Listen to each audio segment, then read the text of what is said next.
Un jeune millionnaire s'effondre aux funérailles de sa femme, mais un jeune garçon pauvre annonce « Monsieur, elle n'est pas morte, je sais où elle est ». Plongeant l'assemblée dans la panique? Avant de commencer l'histoire, n'oubliez pas de laisser un like et de vous abonner à la chaîne pour voir plus d'histoires comme celle-ci.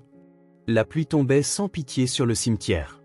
Nathan Brox se tenait immobile devant le cercueil d'acajou poli, ses yeux rougis fixés sur le portrait d'Emily reposant sur le couvercle. Le ciel gris semblait faire écho aux ténèbres qui submergeaient son âme. Nous sommes réunis ici pour dire adieu à Emily Brox, épouse, fille et amie bien-aimée. Les paroles du prêtre résonnaient de façon lointaine. Nathan arrivait à peine à réaliser qu'il assistait aux funérailles de sa propre femme. 3 jours auparavant, elle était vivante. 3 jours auparavant, il avait annulé un énième dîner avec elle pour conclure une affaire importante. 3 jours auparavant, il avait encore la chance de lui dire qu'il l'aimait. Ses doigts se resserrèrent autour du téléphone portable dans la poche de son costume. Combien de ses appels avait-il ignorés ces derniers mois? À combien de messages avait-il répondu par un simple « Je suis occupé, on parlera plus tard » ? Le succès de Brox Enterprises avait exigé un prix qu'il ne réalisait que maintenant être bien trop élevé. Emily illuminait toujours nos vies de son sourire généreux. Mensonge, pensa Nathan. Ces derniers mois, Emily souriait à peine. Leurs disputes étaient devenues fréquentes et le silence entre eux assourdissant. Il se souvint de leur dernière dispute, quand elle avait jeté son alliance sur la table de la cuisine. « Tu aimes cette entreprise plus que tu ne m'aimes » avait-elle crié. Nathan desserra sa cravate. L'air semblait trop lourd à respirer. La culpabilité l'étouffait plus que le chagrin. Il ne pleurait pas seulement sa mort, mais aussi la lente agonie de leur amour, quelque chose qu'il avait laissé faire pendant qu'il était trop occupé à bâtir un empire. Les gens commencèrent à s'approcher pour un dernier adieu. Des parents éloignés, des collègues, des amis qu'il reconnaissait à peine. Chacun lui toucha l'épaule, offrant des mots de réconfort qu'il savait ne pas mériter. « Monsieur Brox », s'approcha l'un des assistants funéraires, « nous devons procéder à l'inhumation. » Nathan hocha la tête machinalement. Il était temps de dire adieu pour toujours. Il s'avança, touchant le cercueil de ses doigts tremblants, quand il sentit quelqu'un tirer la manche de sa veste. « Monsieur, elle n'est pas morte. Je sais où elle est. » Nathan se retourna, confus. Devant lui se tenait un garçon maigrichon aux vêtements usés, le visage sale. Il ne devait pas avoir plus de 6 ans. « Qu'est-ce que tu as dit ?» demanda Nathan, la voix rauque d'avoir pleuré. « Votre femme, elle n'est pas morte. » Le garçon regarda autour de lui, comme s'il craignait d'être entendu. « Je m'appelle Liam. Je l'ai vue hier soir. » Nathan sentit une pointe d'irritation. Comment ce gamin des rues avait-il pu entrer aux funérailles? Et pourquoi inventait-il des histoires aussi cruelles à un moment pareil? « Écoute, gamin, je ne sais pas quel genre de blague c'est, mais... » « Ce n'est pas une blague, » l'interrompit Liam en tendant sa main fermée. « J'ai une preuve. » Quand le garçon ouvrit la paume, le cœur de Nathan s'arrêta. Là, parfaitement conservée, se trouvait l'alliance d'Emily. La même alliance qu'elle avait jetée sur la table de la cuisine lors de leur dernière dispute. La même alliance que Nathan n'avait pas retrouvée en rentrant chez lui ce soir-là, supposant qu'elle l'avait rangée. « Où as-tu eu ça ?» Nathan agrippa le poignet du garçon plus fort qu'il ne l'aurait voulu. Elle la portait quand l'homme l'a emmenée. Liam ne semblait pas intimidé par la réaction de Nathan. Elle est tombée par terre. Je l'ai ramassée pour la lui rendre, mais je n'ai pas pu suivre la voiture. L'esprit de Nathan tourbillonnait. C'était impossible. Il avait identifié le corps à l'hôpital. Il avait vu Emily, pâle et immobile sur le brancard. Où l'avait-il vraiment vue? Maintenant qu'il y repensait, tout s'était passé si vite. Le médecin pressé, la pièce faiblement éclairée, son propre état de choc. Avait-il vraiment regardé attentivement? « Qui est ce garçon ?» demanda Margaret, la sœur d'Emily, s'approchant, le visage taché de larmes. Nathan ne répondit pas. Une idée folle, désespérée, prenait forme dans son esprit. « Ouvrez le cercueil », dit-il, sa voix étonnamment stable. « Quoi ?» Le prêtre parut scandalisé. « Ouvrez le cercueil, maintenant », répéta Nathan plus fort cette fois, faisant taire tout le monde. Le directeur des pompes funèbres s'approcha, embarrassé. « Monsieur Brox, ce n'est pas la procédure recommandée. »« Au diable la procédure !» cria Nathan, se dirigeant déjà vers le cercueil. « C'est ma femme. Je veux voir ma femme. » 2 employés des pompes funèbres tentèrent de le retenir, mais Nathan les repoussa. De ses doigts tremblants, il défit lui-même les fermoirs du cercueil et souleva le couvercle. Un silence de mort tomba sur la foule, seulement brisé par le cri étouffé de Margaret. Dans le cercueil, vêtu de la robe préférée d'Emily, gisait un corps. Mais ce n'était pas Emily. Le visage de la femme, bien que similaire au premier abord, avait des traits différents. Ses cheveux blonds étaient d'une nuance plus foncée, sa structure faciale plus anguleuse. Ce n'était pas Emily. « Mon Dieu !» murmura Nathan en reculant. « Ce n'est pas elle. » Le chaos éclata immédiatement. Des gens criaient, d'autres appelaient la police. Le directeur des pompes funèbres semblait sur le point de s'évanouir. Nathan se retourna, cherchant Liam au milieu de la confusion. Le garçon se tenait au même endroit, observant tout avec des yeux bien trop sages pour son âge. « Qui a fait ça ?» demanda Nathan, tombant à genoux pour être à la hauteur du garçon. « Qui a pris Emily ?»« Je ne connais pas son nom, » répondit Liam, « mais je sais où il l'a emmenée. Je peux vous montrer. » Les funérailles d'adieu s'étaient transformées en toute autre chose. Ce n'était plus une fin, mais un commencement. Le début d'une recherche. Nathan serra l'alliance d'Emily dans sa main jusqu'à sentir son empreinte sur sa paume. Peu importe ce qu'il faudrait, il retrouverait sa femme. Ce serait sa dernière chance de réparer ses torts, s'il n'était pas déjà trop tard. La salle d'interrogatoire du poste de police avait des murs gris et sentait le café froid. Nathan y était assis depuis 2 heures, répétant la même histoire au 3e policier différent.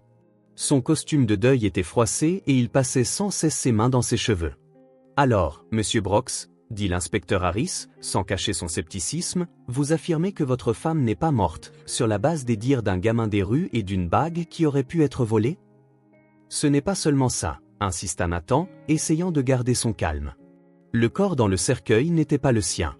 Tout le monde aux funérailles l'a vu. Oui, il y a eu une divergence dans l'identification, reconnut l'inspecteur en consultant ses notes. Mais cela pourrait signifier beaucoup de choses. Une erreur des pompes funèbres, une confusion entre les corps. Une confusion ? Une femme complètement différente portait les vêtements de ma femme. L'inspecteur soupira et ferma son dossier. Monsieur Brox, je comprends votre état émotionnel en ces temps difficiles. Mais nous avons besoin de preuves concrètes pour ouvrir une enquête pour enlèvement ou mort simulée. Et le témoignage de Liam ? Il a vu quelqu'un emmener Emily. Un garçon de 6 ans, sans adresse fixe ni tuteur légal, qui débarque de nulle part aux funérailles de votre femme. L'inspecteur haussa un sourcil. Pas exactement un témoin fiable. Nathan serra les poings sous la table. Il voulait hurler, exiger qu'il fasse quelque chose, mais il savait que ça ne servirait à rien. S'il voulait retrouver Emily, il devrait le faire seul. « Où est le garçon maintenant ?» demanda l'inspecteur. « Aux services sociaux. Ils l'ont emmené après l'incident au cimetière. » « Bien, nous l'interrogerons correctement. » L'inspecteur se leva. « En attendant, je vous suggère de rentrer chez vous et de vous reposer. Perdre un être cher peut pousser notre esprit à créer des scénarios alternatifs, monsieur Brox. » Nathan quitta le poste de police d'un pas lourd.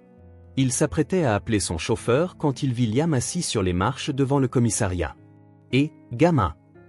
Nathan s'approcha, surpris. « Je croyais que les services sociaux t'avaient emmené. » Liam haussa les épaules, un geste trop adulte pour un enfant de 6 ans. « Je me suis enfui.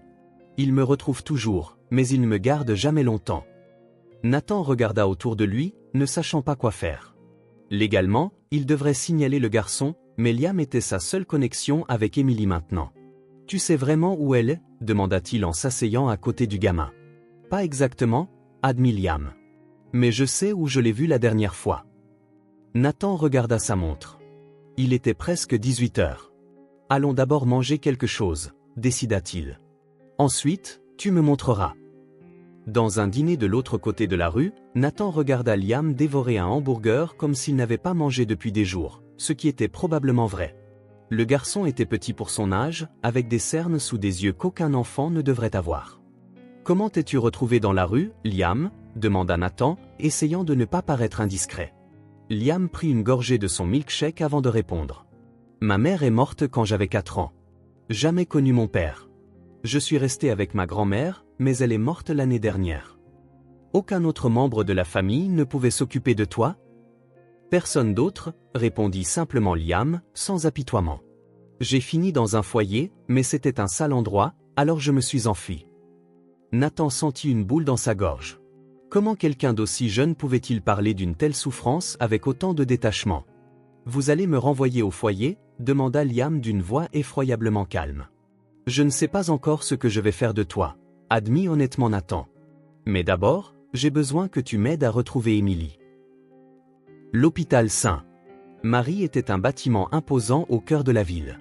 Nathan y était venu 3 jours plus tôt, quand il avait reçu l'appel concernant l'accident d'Emily. Maintenant, en parcourant les couloirs blancs avec Liam à ses côtés, tout semblait différent. Chaque infirmière, chaque médecin, semblait un complice possible. Monsieur Brox? La réceptionniste parut surprise de le voir. Je suis sincèrement désolé pour votre perte. J'ai besoin de parler au docteur Curtis, dit Nathan sans préambule. C'est lui qui a soigné ma femme aux urgences. La femme tapa quelque chose sur son ordinateur, fronçant les sourcils. C'est étrange. Je ne vois pas de docteur Curtis de service cette nuit-là. Comment ça? Il m'a reçu personnellement. Blond, la cinquantaine, lunettes rectangulaires. Nous n'avons aucun docteur Curtis correspondant à cette description, répliqua TL, l'air sincèrement perplexe. Nathan sentit son estomac se nouer. Et le dossier d'admission d'Emily Brox? Il doit y avoir un fichier, des notes de traitement. Plus de clics sur le clavier. Le visage de la réceptionniste devint pâle. Monsieur Brox, selon notre système, votre femme n'a jamais été admise dans cet hôpital. Nathan faillit renverser l'écran d'ordinateur. C'est impossible? J'étais ici. Je l'ai vu sur un brancard, dans cette salle. Il désigna le couloir des urgences. Monsieur, s'il vous plaît, calmez-vous, demanda la réceptionniste en jetant des regards nerveux autour d'elle. Je peux vérifier le système de sauvegarde, parfois les dossiers ne se synchronisent pas correctement. Pendant que la femme travaillait, Nathan regarda Liam, qui observait tout avec des yeux perçants. Le garçon semblait capter chaque détail avec une perception inhabituelle pour son âge. C'est des mensonges, murmura Liam en se penchant vers Nathan. Regardez comment elle tape. Elle ne cherche rien du tout. Je suis désolé, monsieur Brox, dit-elle enfin. Il n'y a aucune trace de votre femme dans notre système. Et les caméras de sécurité? Elles devraient me montrer entrant dans l'hôpital cette nuit-là. Nos caméras enregistrent sur une boucle de 48 heures, répondit-elle trop rapidement. Les images ont déjà été écrasées. Nathan attrapa la main de Liam et l'entraîna. On va jeter un œil nous-mêmes. Ils se précipitèrent dans le couloir des urgences, ignorant les cris de la réceptionniste. Nathan avait besoin de revoir cette salle, de confirmer qu'il ne devenait pas fou. En tournant le coin, il trouva une porte verrouillée avec une pancarte. Travaux en cours. Exactement là où la salle où il avait vu Emily aurait dû se trouver. Pratique, n'est-ce pas? Murmura-t-il à Liam, qui observait tout d'un œil vigilant. Monsieur, vous ne pouvez pas être ici. Un agent de sécurité trapu s'approchait. Je veux juste savoir pourquoi il ment à propos de ma femme, dit Nathan, tenant bon. Je ne sais pas de quoi vous parlez, mais vous devez partir maintenant. Nathan réalisa qu'il n'obtiendrait pas plus d'informations ici. Adressant un signe de tête au garde, il prit la main de Liam et partit, ne manquant pas de remarquer que le garde passait un appel rapide dès qu'ils s'éloignèrent. Sur le parking, Liam regarda Nathan sérieusement. Il cache quelque chose. Je sais, Liam. Ils le font tous. Aux pompes funèbres, l'histoire fut la même. Le directeur, qui quelques heures plus tôt semblait au bord de la crise de nerfs aux funérailles, était maintenant étrangement calme. C'était une erreur regrettable, monsieur Brox, répéta-t-il en évitant le regard de Nathan. Nous menons une enquête interne sur la façon dont la confusion des corps s'est produite. Je veux voir toute la documentation, exigea Nathan. Qui a autorisé la préparation du corps? Qui a signé? Tout. Malheureusement, il y a eu un petit incendie dans notre salle d'archives ce matin, l'informa le directeur avec un regret fin. Rien de grave, mais les documents concernant le cas de votre femme ont été compromis. Nathan eut un rire sans joie. Un incendie. Bien sûr. Il se pencha sur le bureau du directeur. Qui vous paie? Combien coûte votre silence? L'homme blêmit. Monsieur Brox, je comprends votre douleur, mais c'est une accusation grave. Je vais devoir vous demander de partir. Nathan ne bougea pas. Vous avez reçu un corps, vous l'avez préparé pour des funérailles, et vous n'avez aucune trace de cela? Vous ne savez même pas qui était cette femme dans le cercueil? Comme je l'ai dit, nous enquêtons, répéta le directeur, le ton maintenant plus ferme. Et je vous suggère fortement de chercher une aide psychologique. Le deuil peut faire des choses terribles à notre esprit. En quittant les pompes funèbres, Nathan entendit le directeur passer un appel précipité. Il ralentit le pas, essayant d'écouter. Il vient de partir? Non, il n'a rien dit? Oui, le garçon est toujours avec lui. Nathan accéléra le pas. Quiconque était derrière tout ça savait pour Liam et surveillait chacun de leurs mouvements. Quand ils atteignirent la ruelle que Liam avait mentionnée, le soleil se couchait déjà. C'était un espace étroit entre une épicerie et un bâtiment abandonné, humide et rempli d'odeurs d'ordures. « C'est ici que tu as vu Emily ?» demanda Nathan, essayant d'imaginer sa femme impeccable dans un tel endroit. Liam hocha la tête, marchant vers un point précis. La voiture s'est arrêtée juste ici. Elle était noire, grande, avec des vitres teintées. Un SUV ou une limousine? Plutôt comme ces voitures qu'utilisent les politiciens, répondit Liam. Avec un chauffeur devant.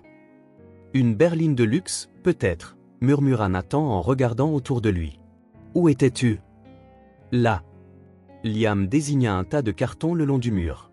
C'est là que je dors quand il pleut. Les cartons me gardent au sec. Nathan sentit une douleur dans sa poitrine. Pendant que lui et Emily vivaient dans un manoir avec 6 chambres, ce garçon dormait dans des cartons dans une ruelle puante.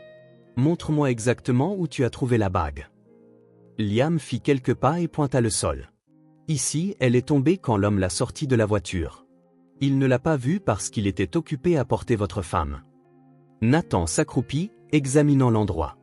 Il n'y avait rien de spécial, juste du béton fissuré et quelques mégots écrasés.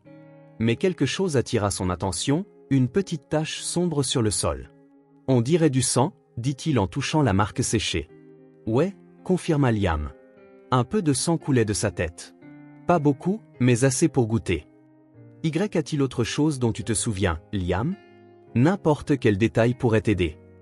Le garçon fronça les sourcils, se concentrant. L'homme semblait nerveux. Il n'arrêtait pas de regarder autour de lui, comme s'il avait peur que quelqu'un voie. Et il a parlé au téléphone avant de la mettre dans la voiture. As-tu entendu ce qu'il a dit? Quelque chose comme je l'ai, maintenant. Et il a demandé si l'argent était prêt. Nathan sentit un frisson. Un enlèvement pour de l'argent? Mais il n'y avait eu aucune demande de rançon. Et pourquoi simuler la mort d'Emily? Dans quelle direction sont-ils partis? Liam pointa vers l'est. Par cette rue. J'ai essayé de suivre, mais la voiture était trop rapide. Puis je suis revenu et j'ai vu la bague par terre. Nathan regarda dans la rue indiquée. Elle menait à la zone industrielle de la ville, pleine d'entrepôts et d'usines abandonnées. Un endroit parfait pour cacher quelqu'un. Nathan était épuisé quand ils atteignirent le manoir Brox. La maison, normalement immaculée, avait des vêtements éparpillés et de la vaisselle sale partout. Emily détesterait voir ça comme ça, pensa-t-il, le cœur serré. Il improvisa un dîner pour Liam et montra au garçon où il pouvait dormir, la chambre d'amis la plus proche de la sienne. Il n'était toujours pas sûr de quoi faire avec le gamin, mais il ne pouvait pas l'abandonner maintenant, pas quand Liam était sa seule piste. Pendant que Liam prenait un bain, Nathan alla dans son bureau. Assis dans son fauteuil en cuir, il contempla une photo de lui et Emily sur son bureau. Elle avait été prise des années auparavant, en Grèce, pendant leur lune de miel. Ils souriaient tous les deux, avec la mer bleue en arrière-plan. Quand avait-il cessé de se sourire comme ça? Le téléphone sonna, interrompant ses pensées. Nathan répondit, s'attendant à entendre un parent offrant ses condoléances. « Arrêtez de chercher », dit une voix déformée électroniquement. « Oubliez Emily, ou vous le regretterez. » L'appel se termina avant qu'il ne puisse répondre. Nathan fixa le téléphone, un frisson parcourant sa colonne vertébrale. Ce n'était pas une hallucination. Il n'était pas fou. Emily était vivante et quelqu'un ne voulait pas qu'il le découvre. Les mains tremblantes, il ouvrit son ordinateur portable. En tant que PDG de Brox Enterprises, il avait accès à des ressources que la police n'avait pas ou refusait d'utiliser. En quelques minutes, il contacta le service informatique de son entreprise et demanda une enquête complète sur les finances d'Emily.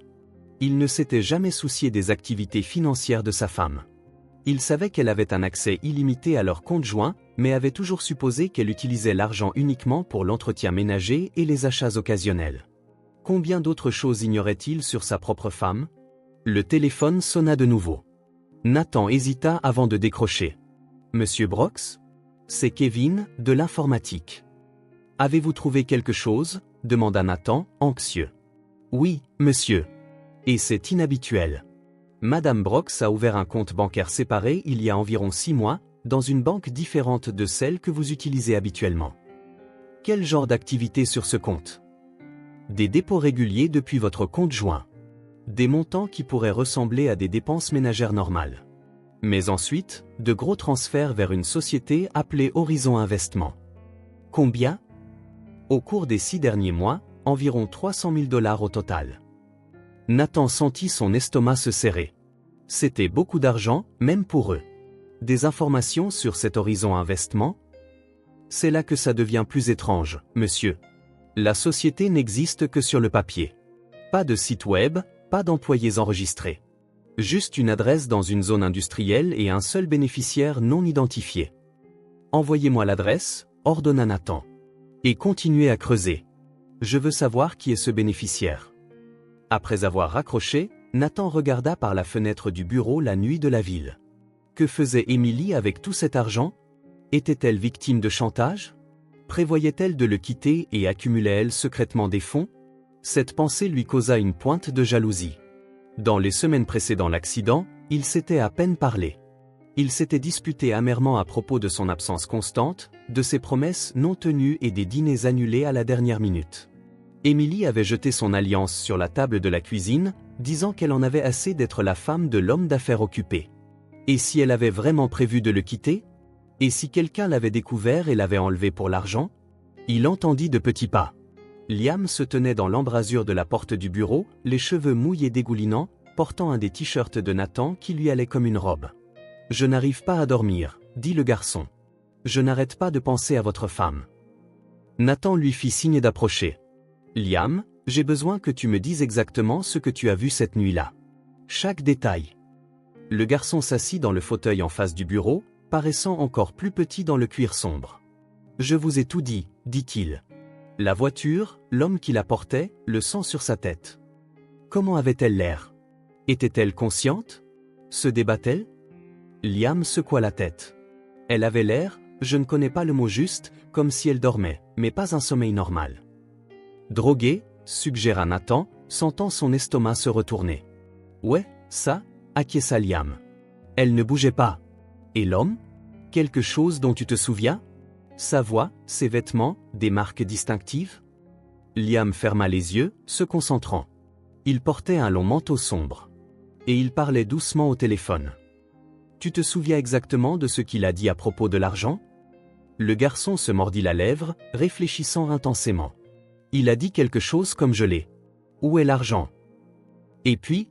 Non, je me fiche du reste. Je veux juste ma part. Nathan fronça les sourcils. Cela ne ressemblait pas à un enlèvement typique. Cela ressemblait plus à une transaction. Émilie était-elle vendue? L'idée était horrible, mais à la lumière de ce qu'il avait découvert sur le compte secret, plus rien ne semblait impossible. Nathan? La petite voix de Liam le ramena à la réalité. On va retrouver votre femme, n'est-ce pas? Nathan regarda le garçon. Débraillé, fatigué, mais avec une détermination dans les yeux que beaucoup d'adultes n'avaient pas. Oui, Liam. Nous allons la retrouver. Mais alors même qu'il le disait, un doute sombre s'insinua dans son esprit. Et si Émilie était impliquée dans quelque chose de dangereux? Ses absences fréquentes, son dévouement aveugle au travail l'avait-il poussé dans une situation qui la dépassait? En regardant à nouveau la photo sur son bureau, Nathan sentit la culpabilité écraser sa poitrine. Peut-être que s'il avait été un meilleur mari, plus présent, rien de tout cela ne serait arrivé. Peut-être qu'Émilie n'aurait jamais eu besoin d'un compte secret ou ne se serait jamais impliquée avec des gens dangereux. Mais les regrets ne ramèneraient pas Émilie. Tout ce qu'il pouvait faire maintenant, c'était la retrouver, s'il n'était pas trop tard, essayer de réparer ce qui avait été brisé entre eux. « Allons dormir » dit-il à Liam en se levant. « Demain, nous irons à cette adresse d'Horizon Investissement. » Le garçon hocha la tête en bâillant. En guidant Liam vers la chambre d'amis, Nathan ressentit un étrange réconfort dans la présence de l'enfant. En moins de 24 heures, Liam était devenu son seul allié dans ce qui ressemblait à une gigantesque conspiration. Le téléphone du bureau sonna une fois de plus, résonnant dans la maison vide. Nathan hésita, mais décida de ne pas répondre. Quelles que soient les menaces qu'il proférait, il ne l'arrêterait pas. Si Émilie était vivante, il la retrouverait. Et quiconque l'avait enlevée paierait cher. Bien plus que les 300 000 $ qu'elle avait transférés. 3 jours s'étaient écoulés depuis les funérailles. Nathan et Liam avaient visité l'adresse indiquée pour Horizon Investissement pour ne trouver qu'un entrepôt abandonné. Une autre impasse. Maintenant, ils étaient assis dans la cuisine du manoir Brox, partageant un petit déjeuner tranquille, le genre de silence confortable que partagent deux personnes jetées ensemble par des circonstances désespérées. Nathan regardait le garçon manger des céréales. En seulement 3 jours, Liam avait déjà l'air différent. Les nouveaux vêtements que Nathan lui avait achetés, les bains quotidiens et les repas réguliers commençaient à combler les creux de ses joues. Mais ses yeux, des yeux de vieux dans un visage d'enfant, restaient les mêmes. Des yeux qui avaient vu bien trop de choses. « Tu avais promis de m'en dire plus sur toi aujourd'hui », dit Nathan, brisant le silence. « Comment était ta vie avant ? Enfin, avant la rue ?» Liam posa sa cuillère. Un instant, Nathan pensa qu'il allait se refermer à nouveau, comme il le faisait toujours quand on lui posait des questions personnelles. Mais cette fois, le garçon prit une profonde inspiration et commença à parler. « Ma mère s'appelait Sandra. Elle avait 2 boulots. Je la voyais à peine. On vivait dans un petit appartement, mais c'était bien. » Liam traça un motif invisible sur la table avec son doigt. Elle est tombée malade. Un cancer. Au début, ils disaient qu'elle irait mieux. Puis ils ont dit que non. Nathan attendit patiemment que Liam organise ses souvenirs. Quand elle est morte, je suis allé vivre avec ma grand-mère. C'était bien, mais elle était trop vieille pour s'occuper de moi. Parfois, elle oubliait de cuisiner, ou oubliait même que j'étais là. Le garçon haussa les épaules. Puis elle est tombée dans la salle de bain et ne s'est pas relevée. Je suis désolé, Liam, dit Nathan, conscient que les mots étaient inadéquats pour une telle perte. Ensuite, il y a eu le foyer. Le visage de Liam se ferma. Je n'aime pas parler du foyer. Tu n'es pas obligé. Les grands battaient les petits. Les adultes s'en fichaient. Certains adultes étaient pires que les gamins. Liam regarda Nathan avec des yeux sérieux. La rue est dangereuse, mais au moins, c'est moi qui décide où je vais. Nathan sentit sa poitrine se serrer.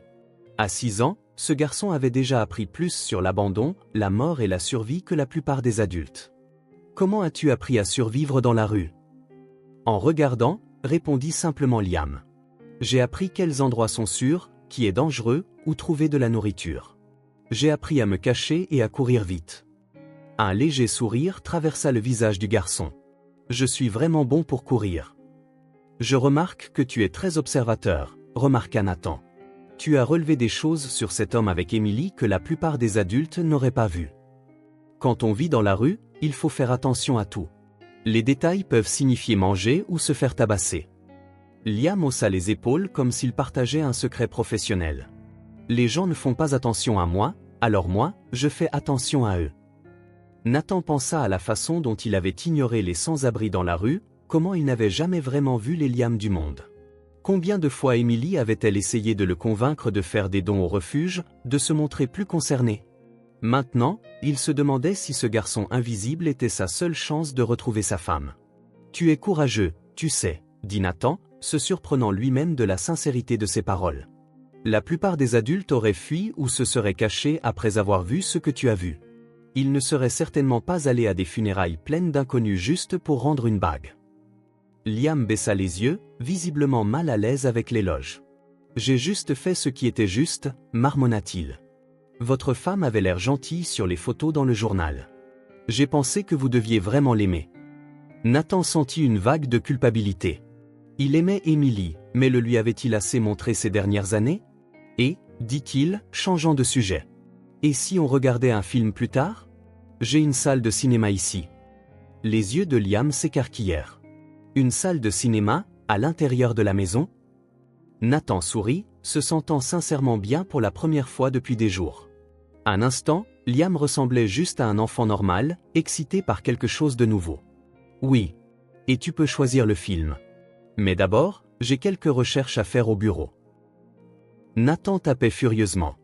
Il avait réussi à accéder à l'email personnel d'Emily via un mot de passe de récupération. Il n'avait jamais fait ça auparavant, ils avaient toujours respecté la vie privée de l'autre. Ou peut-être, pensa-t-il amèrement, il ne s'était jamais assez soucié pour être curieux. La boîte de réception d'Emily était méticuleusement organisée en dossiers, bénévolat, facture maison, famille. Il se concentra sur les messages des 6 derniers mois, période où les transferts bancaires avaient commencé. Quelque chose, demanda Liam, assis dans le fauteuil du coin, dessinant sur un bloc-notes que Nathan lui avait donné. Pas sûr encore, répondit Nathan, ouvrant un dossier intitulé « Projet personnel ». Emily semble avoir été impliquée dans une sorte de « je ne sais pas quoi ». Les emails échangés avec quelqu'un identifié seulement comme J étaient vagues et prudents. Mention de « don », des « étape finale », de « garder tout discret ». Dans un email, Emily écrivait « Je ne peux pas impliquer Nathan là-dedans. Il ne comprendra jamais ». Le dernier message datait de 5 jours avant son prétendu accident, nous y sommes presque. Tout sera résolu. Qu'est-ce que tu fichais, Emily ? Murmura Nathan à l'écran. Liam se leva et s'approcha, regardant par-dessus l'épaule de Nathan. Peut-être qu'elle aidait quelqu'un ? Avec 300 000 $? Ma mère disait, les riches aident toujours les autres riches, dit Liam avec une franchise enfantine. Peut-être que votre femme voulait aider des gens comme moi ? Nathan regarda le garçon, surpris. Il n'avait jamais envisagé cette possibilité. Emily avait toujours eu un fort sens de la justice sociale, quelque chose qu'il avait souvent rejeté comme un idéalisme naïf. Allons rendre visite à quelques amis d'Emily, décida Nathan en fermant l'ordinateur.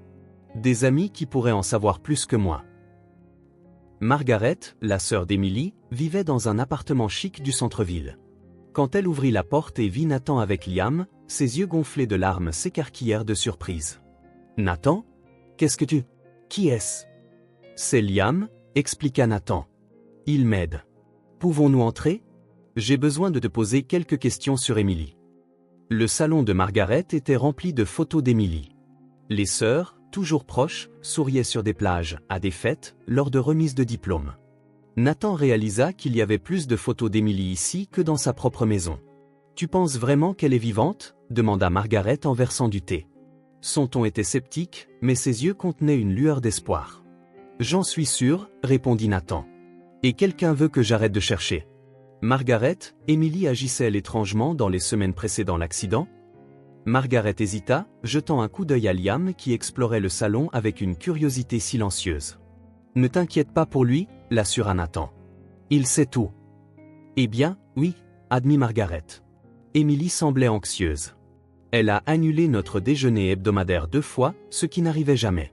Quand je lui ai demandé si ça allait, elle a dit qu'elle était impliquée dans un projet important qui nécessitait de la discrétion. A-t-elle mentionné quelqu'un ? Ah non ? Peut-être commençant par J ? Margaret fronça les sourcils. Pas spécifiquement. Mais elle était tout le temps sur son téléphone, à envoyer des textos à quelqu'un. Quand j'ai demandé qui c'était, elle a changé de sujet. Nathan sentit une pointe de jalousie. Une liaison ? Emily aurait-elle pu avoir une liaison ? Oh, et il y avait cette voiture, ajouta Margaret comme si elle venait de s'en souvenir. Une berline noire qui restait garée près de chez vous. Emily a mentionné qu'elle était là plusieurs fois, quand elle sortait seule. As-tu vu qui conduisait ? Non. Vitre teintée. Margaret hésita. Nathan, penses-tu que quelqu'un l'a enlevé ? C'est exactement ce que je pense. Et j'ai peur que ce soit lié aux grosses sommes d'argent qu'elle envoyait à une société écran appelée Horizon Investissement. Les yeux de Margaret s'écarquillèrent. Horizon Investissement ? Jamais entendu parler. Moi non plus, jusqu'à il y a 3 jours. Margaret regarda Liam, qui examinait maintenant une photo d'Emily à la plage. Et ce garçon, comment est-il impliqué ? Il a vu Emily se faire enlever, la nuit où tout le monde pensait qu'elle était morte, expliqua Nathan. Il a trouvé sa bague et me l'a apportée aux funérailles. Mon Dieu, murmura Margaret. Pauvre gamin. Où vit-il maintenant ? Avec moi, répondit Nathan, se surprenant de la naturalité avec laquelle les mots sortaient. Temporairement. En quittant l'appartement de Margaret, Nathan réalisa que quelque chose avait changé. Il avait dit « temporairement », mais la vérité était qu'il ne pouvait pas imaginer continuer la recherche sans Liam. Le garçon n'était pas seulement son lien avec Emily, mais aussi une présence qui comblait un peu le vide que son absence avait créé. Le prochain arrêt était chez Claire, la meilleure amie d'Emily depuis l'université. S'il y avait quelqu'un à qui Emily aurait pu se confier, c'était elle. Claire était dans son jardin quand ils arrivèrent, arrosant des plantes. Elle faillit laisser tomber son arrosoir en voyant Nathan. « Nathan, je suis tellement désolé pour ce qui s'est passé. »« Emily n'est pas morte, Claire, » dit Nathan sans détour. « Et je pense que tu le sais. » Le visage de Claire devint pâle. « Elle regarda nerveusement Liam. Qui est le garçon? Un témoin. Nathan fit un pas en avant. Claire, j'ai besoin de savoir dans quoi Émilie était impliquée. Était-elle mêlée à quelque chose de dangereux? Claire se mordit la lèvre, clairement tiraillée. Finalement, elle leur fit signe d'entrer. Une fois à l'intérieur, Liam se dirigea vers une bibliothèque, curieux mais contenu. Claire parla à voix basse. Émilie était inquiète pour quelque chose ces dernières semaines. Elle a mentionné qu'elle allait enfin faire ce qu'il fallait, même si c'était difficile et compliqué. Sais-tu ce qu'était cette bonne chose? Pas exactement. Mais ça avait quelque chose à voir avec de l'argent, avec la justice. Claire hésita. Et avec toi, Nathan? Moi? Comment ça? Elle a dit que tu serais furieux si tu découvrais, mais qu'elle devait le faire. Avec ou sans ton soutien. Nathan sentit son sang se glacer. Qu'est-ce qu'Émilie pouvait bien faire d'illégal? Claire, Émilie a-t-elle mentionné quelqu'un nommé J, ou Horizon Investissement? Claire secoua la tête. Pas que je me souvienne. Mais, elle baissa encore plus la voix. Il y a quelques semaines, quand nous sommes allés déjeuner, Émilie était très nerveuse. Elle a dit qu'elle avait été suivie la nuit précédente. Une voiture noire. Et quand nous sommes revenus, il y avait un homme debout de l'autre côté de la rue, qui regardait. Émilie est devenue blême en le voyant. As-tu pu le voir? De loin. Grand, cheveux noirs. Il portait un long manteau, même s'il faisait chaud. Nathan échangea un regard avec Liam, qui s'était approché silencieusement et avait tout entendu. Ça ressemble à l'homme que j'ai vu, dit le garçon. Claire regarda Liam, confuse. Qui es-tu, exactement? J'ai vu quand ils ont emmené Madame Émilie, dit Liam avec une composture surprenante. L'homme au manteau, il a dit quelque chose comme tout boucler bientôt.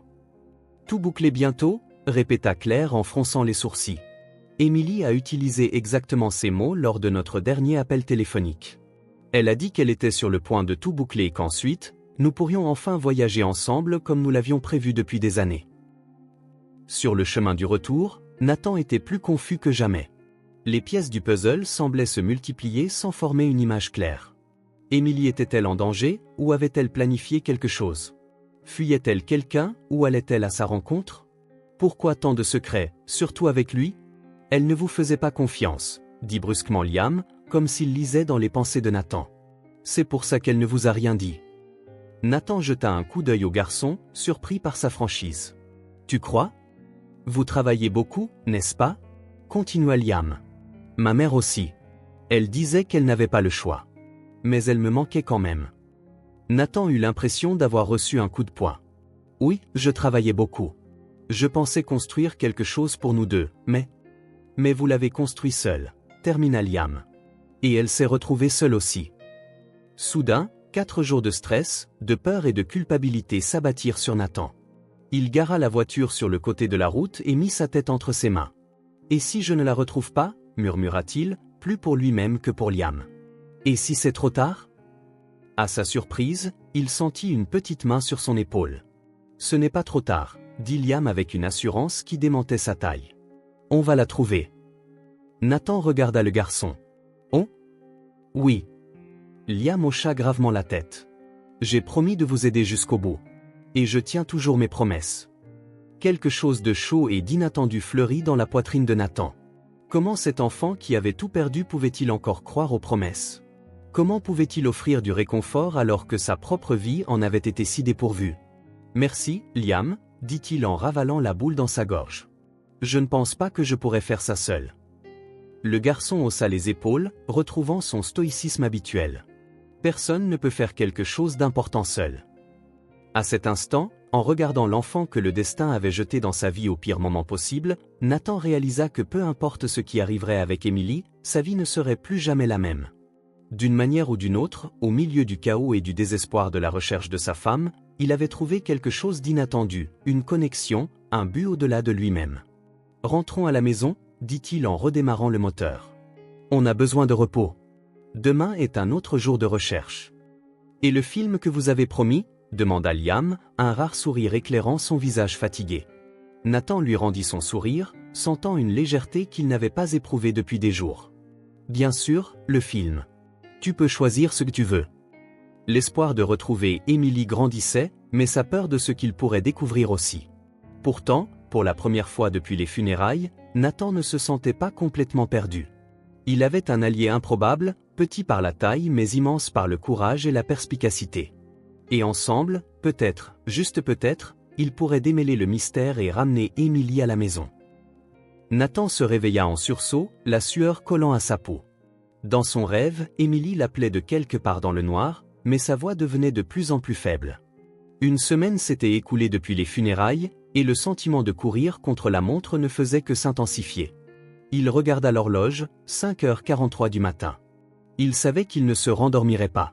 Se levant, il alla à la fenêtre. La rue était déserte, à l'exception d'une voiture noire garée de l'autre côté. En plissant les yeux, il réalisa que la même voiture était là la nuit précédente et la nuit d'avant. Il attrapa des jumelles dans un tiroir et regarda. Vitres teintées. Pas de plaque visible. Après quelques minutes, la voiture démarra et s'éloigna lentement. Dans le couloir, il trouva Liam réveillé, assis en haut des escaliers. « Bonjour », dit Nathan, surpris. « Tu es debout tôt. »« J'ai entendu un bruit bizarre », répondit Liam en se frottant les yeux.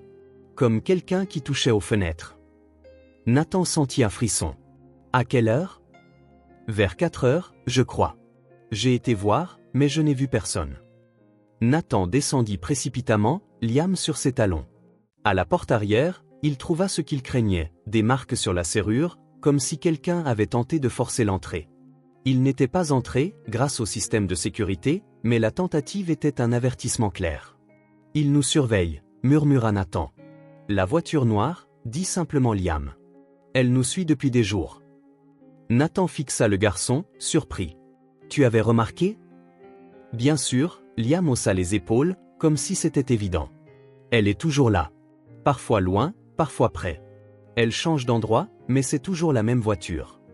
Pourquoi ne m'as-tu rien dit ? Je pensais que vous saviez, répondit Liam. Vous la regardez toujours quand on sort. Nathan réalisa que, inconsciemment, il avait noté sa présence, mais il avait été trop concentré sur Émilie pour vraiment l'enregistrer. Liam, cependant, ne baissait jamais sa garde. Une habitude forgée par la vie dans la rue. Le téléphone sonna, interrompant ses pensées. Nathan répondit, mais personne ne parla.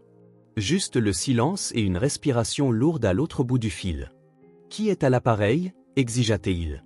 La ligne se coupa. « 3e fois cette semaine » dit-il à Liam en raccrochant. « Ils essaient de vous faire peur » nota le garçon. « Ça marche » admit Nathan en passant une main dans ses cheveux. « Mais je n'arrêterai pas. » Au bureau, Nathan ouvrit son ordinateur portable. Kevin de l'informatique avait envoyé de nouveaux fichiers sur les transferts d'Émilie. Il les afficha à l'écran, faisant signe à Liam de regarder. « Regarde ça » Nathan pointa du doigt. Au cours des 6 derniers mois, Émilie a transféré près de 300 000 $ à cette société fantôme, Horizon Investment. « C'est beaucoup d'argent » commenta Liam. « Pour la plupart des gens, oui. Pour nous ?» Nathan hésita.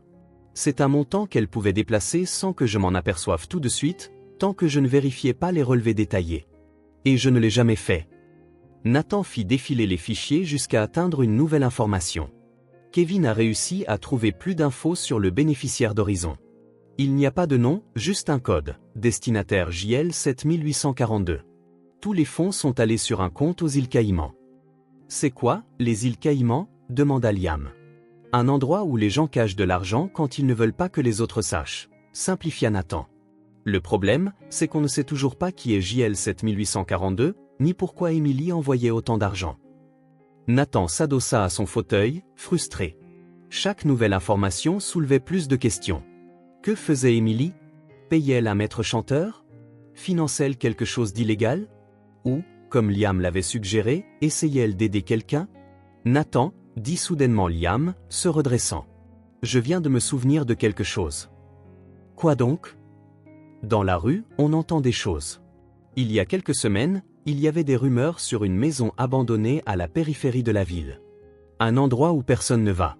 Les gens disaient que quelqu'un d'important s'y cachait. Nathan se pencha en avant, intéressé. Quel genre de rumeur ?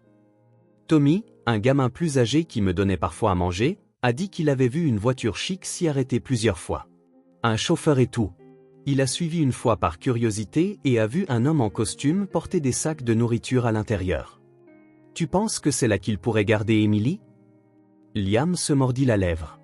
Je ne suis pas sûr. Mais c'est bizarre, non? Une maison abandonnée qui reçoit des visites de gens riches? Nathan se leva, soudainement énergisé. Liam, sais-tu où se trouve cette maison? À peu près. C'est près de la rivière, sur la vieille route. Il y a un portail rouillé et une clôture cassée. On va vérifier, décida Nathan. Mais il faut être discret. S'il nous surveille, il ne faut pas qu'il sache qu'on a cette piste. Alors qu'il se préparait à partir, le téléphone sonna de nouveau. Nathan décrocha. Arrêtez maintenant, prévint la voix déformée électroniquement. C'est votre dernière chance, Brox. La prochaine fois, ce ne sera pas seulement votre femme. Qui êtes-vous? Exigea Nathan. Qu'avez-vous fait d'Emily? Emily va bien. Pour l'instant. Continuez à chercher, et vous serez le prochain. Vous deux. La menace explicite fit frissonner Nathan. Quiconque était derrière ça n'essayait pas seulement d'intimider, il promettait de faire du mal à Emily et à lui. Je veux lui parler, tenta Nathan, désespéré. Prouvez qu'elle est vivante. Vous n'êtes pas en position d'exiger quoi que ce soit, répondit froidement la voix. Oubliez Emily. Retournez à votre vie. Ou vous n'aurez plus de vie où retourner. L'appel se termina. Nathan resta là, téléphone en main, sentant le poids de l'avertissement. Ils deviennent nerveux, observa Liam, notant le visage pâle de Nathan. Ça veut dire qu'on approche. Nathan regarda le garçon, étonné par sa perspicacité. Comment peux-tu être si calme? Je ne le suis pas, admit Liam. Mais avoir peur n'aidera pas à sauver votre femme. Une fois de plus, la sagesse simple de l'enfant frappa Nathan. Il y avait quelque chose chez Liam qui l'empêchait d'abandonner, quelque chose qui rendait impossible de succomber à la peur. C'était peut-être la présence même du garçon qui lui donnait la force de continuer. Nous devons être extrêmement prudents, dit Nathan en s'accroupissant pour regarder le garçon dans les yeux. On ne peut pas juste y aller en voiture. Il nous surveille. Liam hocha la tête, saisissant la gravité de la situation. On peut prendre le bus. Personne ne fait attention à un adulte avec un enfant dans le bus. Bonne idée, approuva Nathan. Mais d'abord, il nous faut une carte. Cherchons toutes les propriétés abandonnées dans la zone que tu as mentionnée. Ils passèrent les heures suivantes à éplucher des cartes et des registres de propriétés en ligne. Utilisant ses contacts professionnels, Nathan obtint des informations sur la périphérie de la ville, se concentrant sur les propriétés vacantes ou en litige juridique. J'ai trouvé 3 possibilités, dit-il enfin. Une vieille usine, une ferme et un petit entrepôt. Tous près de la rivière. Tous abandonnés depuis au moins 1 an. La ferme, dit immédiatement Liam. C'est celle dont Tommy parlait. Comment y aller sans attirer l'attention? Liam réfléchit un instant. On peut prendre le bus jusqu'à un parc, puis marcher un peu et prendre un taxi. Si quelqu'un suit, ce sera plus difficile pour lui. Tu es doué pour ça, remarqua Nathan, impressionné. J'ai appris à me cacher des assistantes sociales, Liam eut un petit sourire. C'est assez similaire. Ils partirent 1 heure plus tard, habillés de façon décontractée, avec des sacs à dos, comme s'ils partaient pour une simple journée d'excursion. Nathan enferma tous les documents importants dans son coffre-fort avant leur départ, quelque chose lui disait que la maison ne serait pas sûre en leur absence. Dans le bus, ils s'assirent à l'arrière, gardant un œil attentif sur quiconque les suivrait. Nathan ne vit la voiture noire nulle part, ce qui était à la fois un soulagement et une inquiétude. S'il ne pouvait pas voir qui le surveillait, il ne saurait pas d'où viendrait le danger. Cet homme, devant, murmura Liam en se penchant. Il est monté juste après nous. Et il n'arrête pas de regarder en arrière. Nathan observa discrètement. Un homme d'âge moyen, en manteau sombre malgré la journée chaude, assis seul et jetant fréquemment des coups d'œil vers eux. Bien vu, murmura Nathan. On descend au prochain arrêt et on voit s'il suit. Quand le bus s'arrêta, il sortit rapidement. L'homme resta assis, mais Nathan le remarqua les observant par la fenêtre. Un frisson le parcourut. Changement de plan, dit-il à Liam en accélérant le pas. On va entrer dans ce magasin et sortir par derrière. Ils entrèrent dans une petite épicerie, faisant semblant de regarder les rayons. Ils demandèrent à utiliser les toilettes et un employé leur indiqua un couloir arrière menant à une sortie dans une ruelle. Une fois dehors, Nathan sortit son téléphone. Il nous faut un taxi, maintenant. 15 minutes plus tard, ils étaient en route vers la périphérie rurale de la ville. Le chauffeur de taxi, un homme âgé qui bavardait sans arrêt sur la météo, ne sembla pas remarquer l'attention de ses passagers. Déposez-nous à l'intersection de la vieille route et de la route de la rivière, demanda Nathan, ne voulant pas révéler l'emplacement exact. Plus il s'éloignait de la ville, plus l'anxiété de Nathan grandissait. Si Émilie était vraiment dans cette ferme abandonnée, qu'allait-il trouver? Serait-elle saine et sauve? Et si c'était un piège? Ça va aller, dit doucement Liam, comme s'il lisait dans les pensées de Nathan. On va la trouver. Nathan regarda le garçon à côté de lui, si petit et pourtant si fort. Comment quelqu'un qui avait tout perdu pouvait-il encore avoir autant d'espoir? Tu es incroyable, tu sais ça, lâcha-t-il. Je ne sais pas ce que je ferais sans toi dans cette recherche. Liam sembla embarrassé par le compliment, mais un sourire timide traversa son visage. Vous êtes pas mal non plus, murmura-t-il. Pour un adulte riche. Nathan rit, ressentant un bref moment de légèreté au milieu de la terreur constante des derniers jours. C'était étrange comme ce garçon, entré dans sa vie au pire moment, était devenu si important en si peu de temps. Le taxi les déposa à l'intersection demandée. Nathan paya en espèces, laissant un pourboire généreux pour que le chauffeur ne se souvienne pas trop de plus tard. Maintenant, on marche, dit-il en ajustant son sac à dos. Liam, tu te souviens exactement où est la maison? Ouais. C'est par là. Le garçon désigna un étroit chemin de terre. Il faut marcher un peu, mais pas trop loin.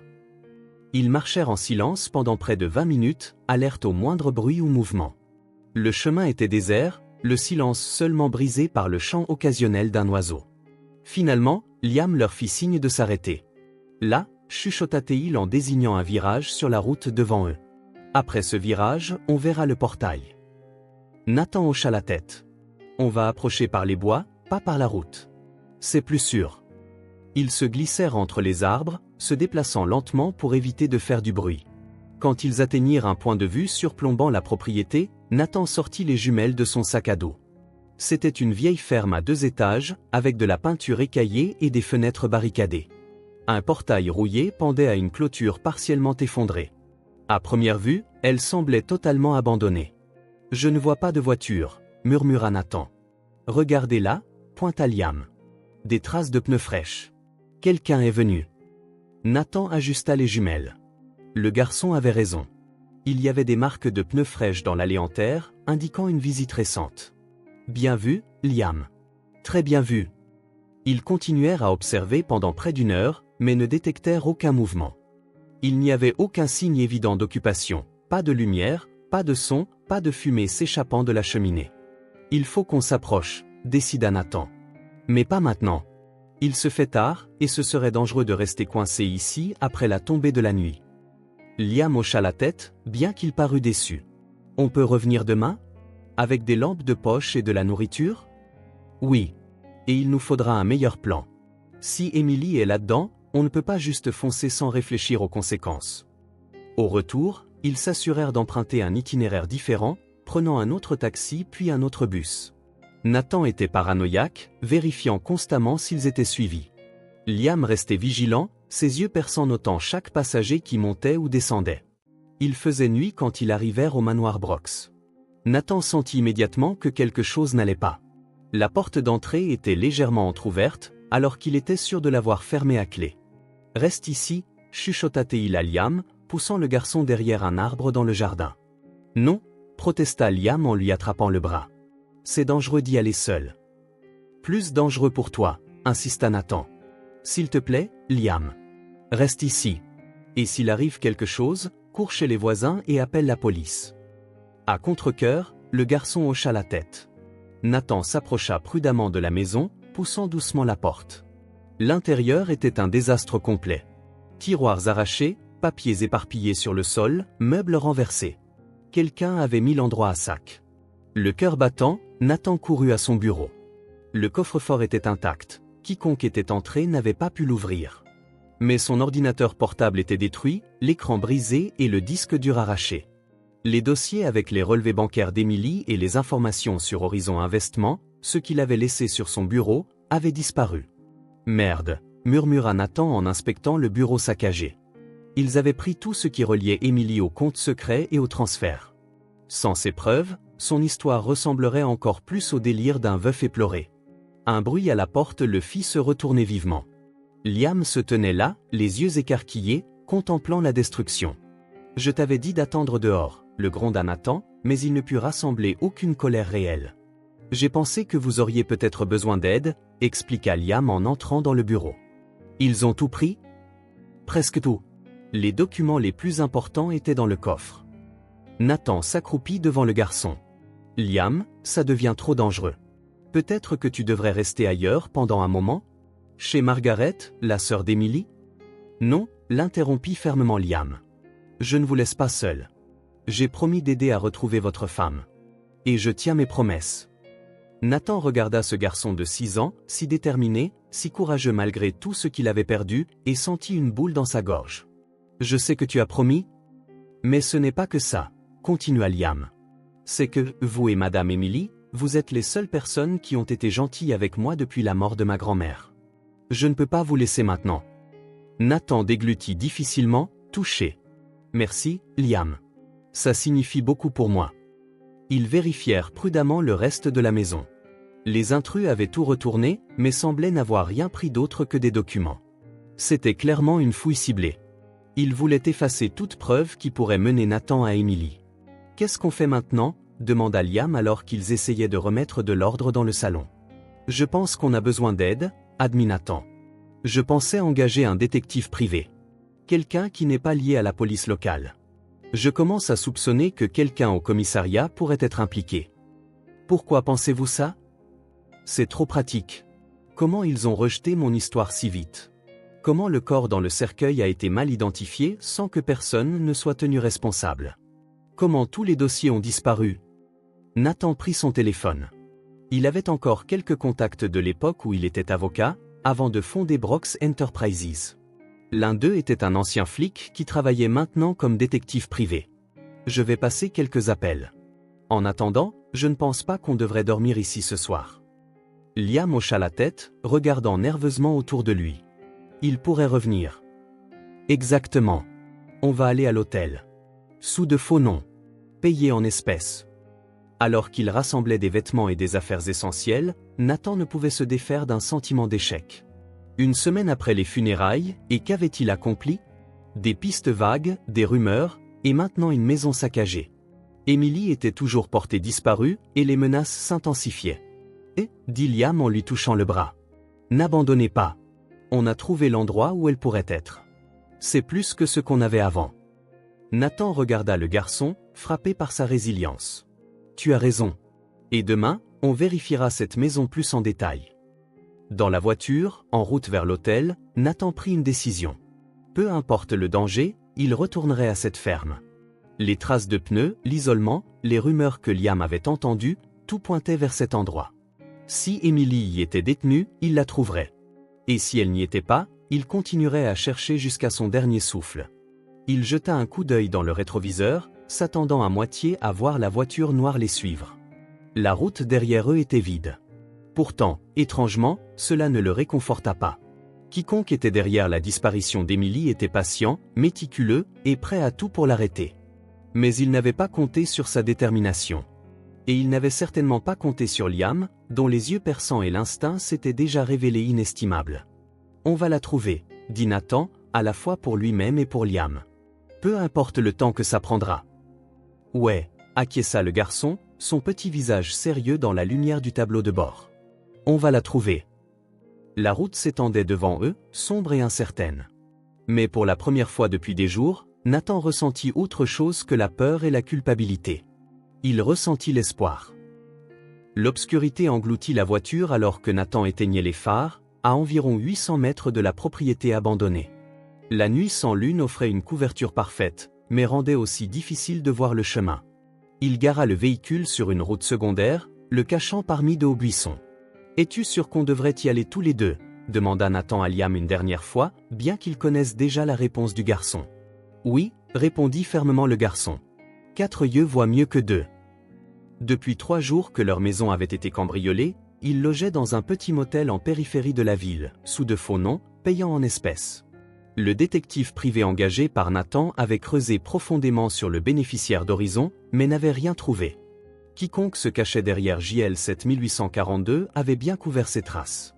Fatigué d'attendre, Nathan décida qu'il était temps d'agir. La ferme était leur meilleure piste et ils ne pouvaient plus perdre de temps. Souviens-toi de ce qu'on a convenu, dit Nathan en ajustant le petit sac à dos sur ses épaules. Si je dis cours, tu cours. Peu importe ce qui m'arrive. Liam hocha la tête, mais Nathan savait que le garçon n'obéirait probablement pas. Au cours des derniers jours, leur lien s'était renforcé au-delà de ce qu'il aurait jamais cru possible. Liam n'était pas seulement un petit allié dans la recherche d'Emily, il était presque comme un fils. Garde ta lampe de poche éteinte jusqu'à ce qu'on soit à l'intérieur, instruisit Nathan. Et reste près de moi.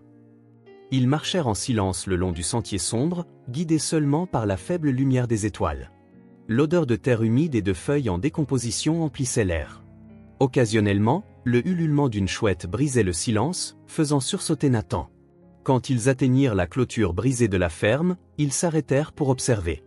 L'endroit semblait abandonné comme avant, fenêtres barricadées, peinture écaillée, aucun signe de lumière ou de mouvement. La voiture n'est pas là, chuchota Liam, pointant vers l'endroit où ils avaient vu les traces de pneus. Bien, répondit Nathan. Profitons-en tant qu'on est seuls. Silencieusement, ils traversèrent la cour envahie par les mauvaises herbes. La porte arrière était verrouillée, mais l'une des fenêtres voisines avait des planches mal fixées qui pouvaient être suffisamment déplacées pour se glisser à l'intérieur. Nathan les écarta avec précaution, testant chacune pour le bruit. « Je passe en premier, dit-il. Attends que je t'appelle. » L'intérieur sentait le moisi et l'abandon. Nathan alluma sa lampe de poche, en couvrant une partie avec sa main pour atténuer le faisceau. Il balaya la pièce du regard. Cela ressemblait à une vieille cuisine, vaisselle cassée, ustensiles rouillés et meubles poussiéreux. « Entre, Liam, chuchota-t-il. Fais attention où tu marches. » Le garçon se glissa par la fenêtre avec l'agilité de quelqu'un habitué à entrer dans des endroits où il n'était pas censé être.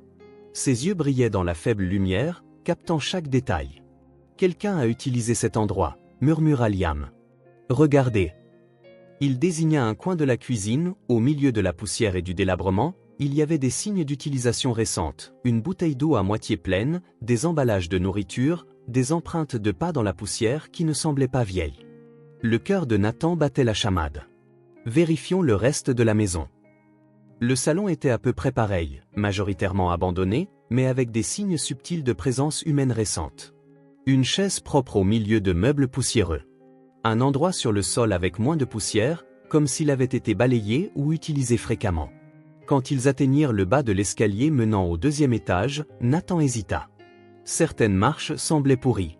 Si l'escalier craquait ou se brisait, il perdrait l'élément de surprise si quelqu'un était là.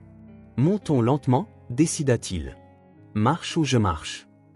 L'escalier gémit sous son poids mais ne céda pas. À l'étage, ils trouvèrent un couloir avec 4 portes. 3 étaient ouvertes, révélant des chambres vides et abandonnées. La dernière était fermée. Nathan s'approcha prudemment, testant la poignée.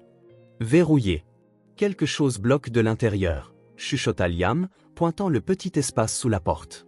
Voyez, il y a une ombre différente. Nathan s'accroupit et confirma. Un meuble, peut-être, avait été poussé contre la porte de l'intérieur. Une barricade de fortune. Emily, appela-t-il doucement, les lèvres près de la porte. Emily, es-tu là? Silence. Il essaya de nouveau, un peu plus fort cette fois. Emily, c'est moi, Nathan. Je suis venu te chercher. Pas de réponse. Mais Nathan crut entendre un faible bruissement de l'autre côté. Il faut ouvrir cette porte, décida-t-il. Comment? Demanda Liam. Nathan examina la vieille serrure, probablement fragile après des années d'abandon. Il pourrait sans doute la forcer. Je vais essayer de la casser, dit-il en reculant de quelques pas. Recule-toi. La porte tint bon au premier impact. Au deuxième, le bois autour de la serrure commença à se fendre. Au troisième, elle s'ouvrit avec un craquement, renversant ce qui semblait être une commode qui avait été traînée devant. La pièce était sombre. Nathan entra prudemment, la lampe de poche coupant à travers l'obscurité. Le lit était défait, les draps en désordre. Il y avait un plateau avec des restes de nourriture, un verre d'eau, et quelque chose qui lui glaça le cœur, un mouchoir brodé des initiales EB Emily Brox. « C'est le sien », dit-il en le ramassant d'une main tremblante. Emily était ici. Peut-être qu'elle y est encore. Regardez ça, appela Liam, désignant le mur à côté du lit. Nathan éclaira et vit de petites marques sur le mur, comme si quelqu'un avait compté les jours. Il y avait 12 traits. 12 jours, murmura Nathan. Le temps écoulé depuis l'accident.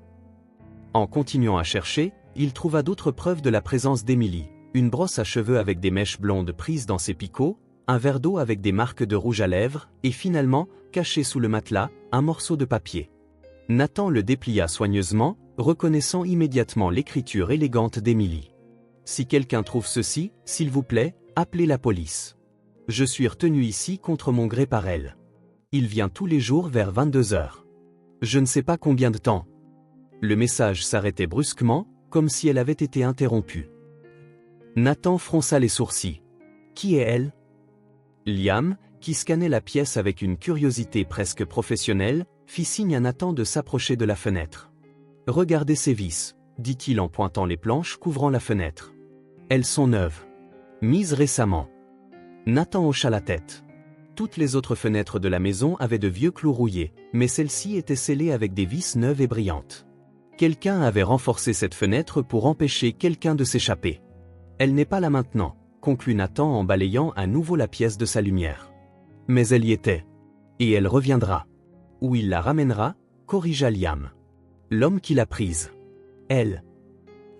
Répéta Nathan, essayant de penser à qui cela pourrait être. Connaissait-il quelqu'un dans la vie d'Emily dont le nom commençait par elle? Un ex-petit ami? Un collègue? Un ennemi? Liam repéra quelque chose sous le lit. Il s'accroupit et en sortit une petite boîte. Regardez, d'autres de ses affaires. À l'intérieur se trouvaient des objets personnels d'Emily, son agenda, un petit album photo, un livre avec une page marquée. Nathan feuilleta l'agenda, cherchant des indices. Sur les dernières pages, il trouva des notes sur les transferts à Horizon Investissement. Une entrée disait « Dernier transfert aujourd'hui. Lucas dit que ça va tout arranger. » Lucas, s'exclama Nathan. Lucas Davison. Son cousin. Qui est Lucas? Demanda Liam. Le cousin d'Emily. Le fils de son oncle. Ils ont grandi ensemble. Nathan essayait de comprendre. Mais pourquoi? Pourquoi Lucas ferait-il ça? Avant qu'il ne puisse en dire plus, Liam se figea, pointant vers la fenêtre. Des lumières, chuchota-t-il. Elles arrivent sur la route. Nathan se précipita à la fenêtre et vit 2 phares approcher de la maison. Quelqu'un arrivait. Il faut se cacher, dit-il rapidement. Remets tout comme c'était. Ils replacèrent la boîte sous le lit et lissèrent les draps pour qu'ils paraissent intacts. Nathan empocha la note d'Emily, il ne pouvait pas laisser ça derrière lui. Où se cacher? Demanda Liam, la voix tendue. Nathan regarda désespérément autour de lui. Il n'y avait pas beaucoup de temps. Le placard, décida-t-il en désignant une grande armoire encastrée. Vite! Ils eurent à peine le temps de fermer la porte du placard avant d'entendre le bruit d'une voiture s'arrêtant à l'extérieur. Puis un portail qui s'ouvre. Des pas à l'entrée. Une porte qui se déverrouille. Quelqu'un était là. De l'intérieur du placard, à travers les fentes du bois, il pouvait voir une partie de la pièce. Nathan tenait Liam derrière lui, le protégeant. Tous deux éteignirent leurs lampes de poche, enveloppées dans une obscurité quasi totale. Les minutes s'éternisèrent alors qu'ils entendaient des bruits de pas en bas. Quelqu'un marchait dans la maison, déplaçant des choses. Finalement, des pas dans l'escalier. Il se rapprochait.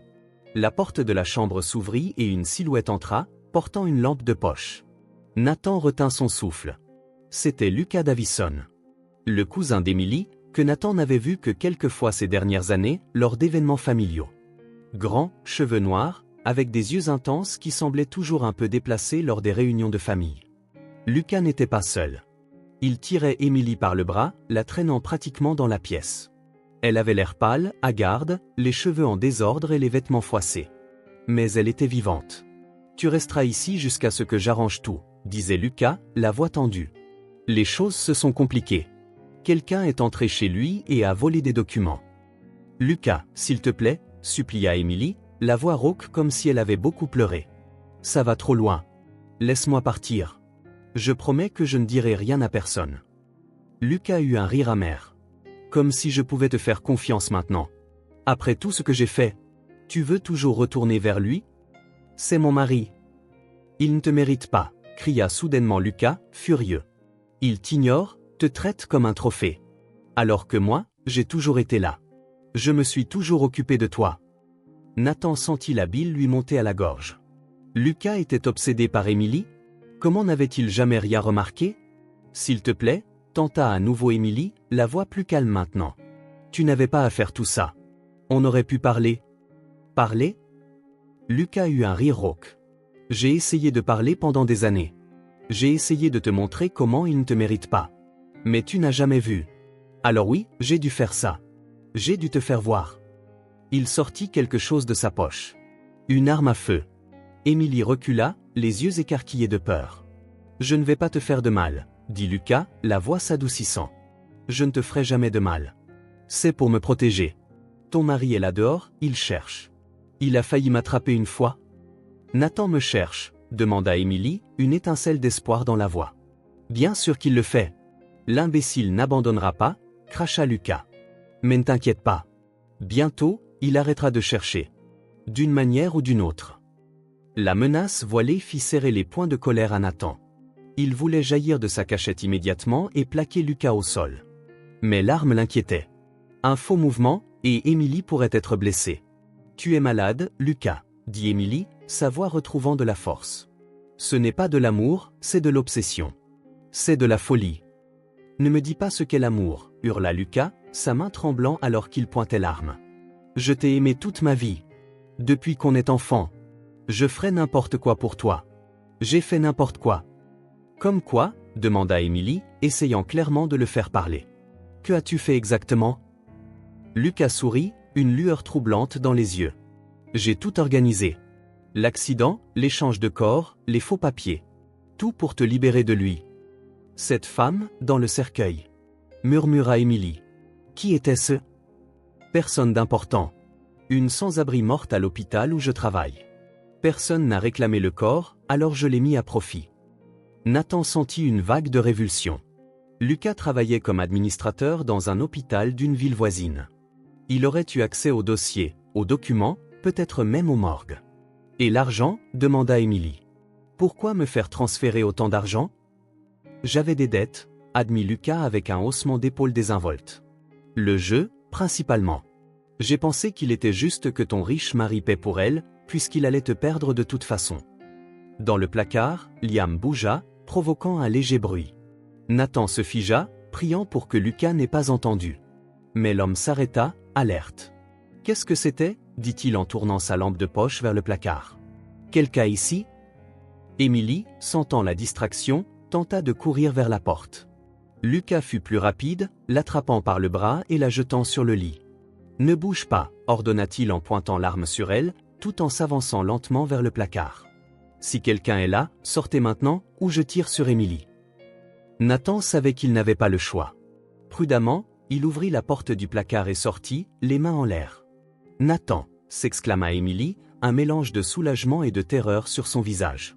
Tiens, ricana Lucas, visant maintenant Nathan avec l'arme. Si ce n'est pas le mari dévoué. On se rencontre enfin pour de vrai, cher beau-frère. Lucas, dit Nathan, gardant sa voix calme malgré son cœur qui s'emballait. N'aggrave pas les choses. Pose cette arme. Pire. Lucas rit. Les choses ne peuvent pas empirer pour moi. J'ai commis une fraude, un faux, un enlèvement.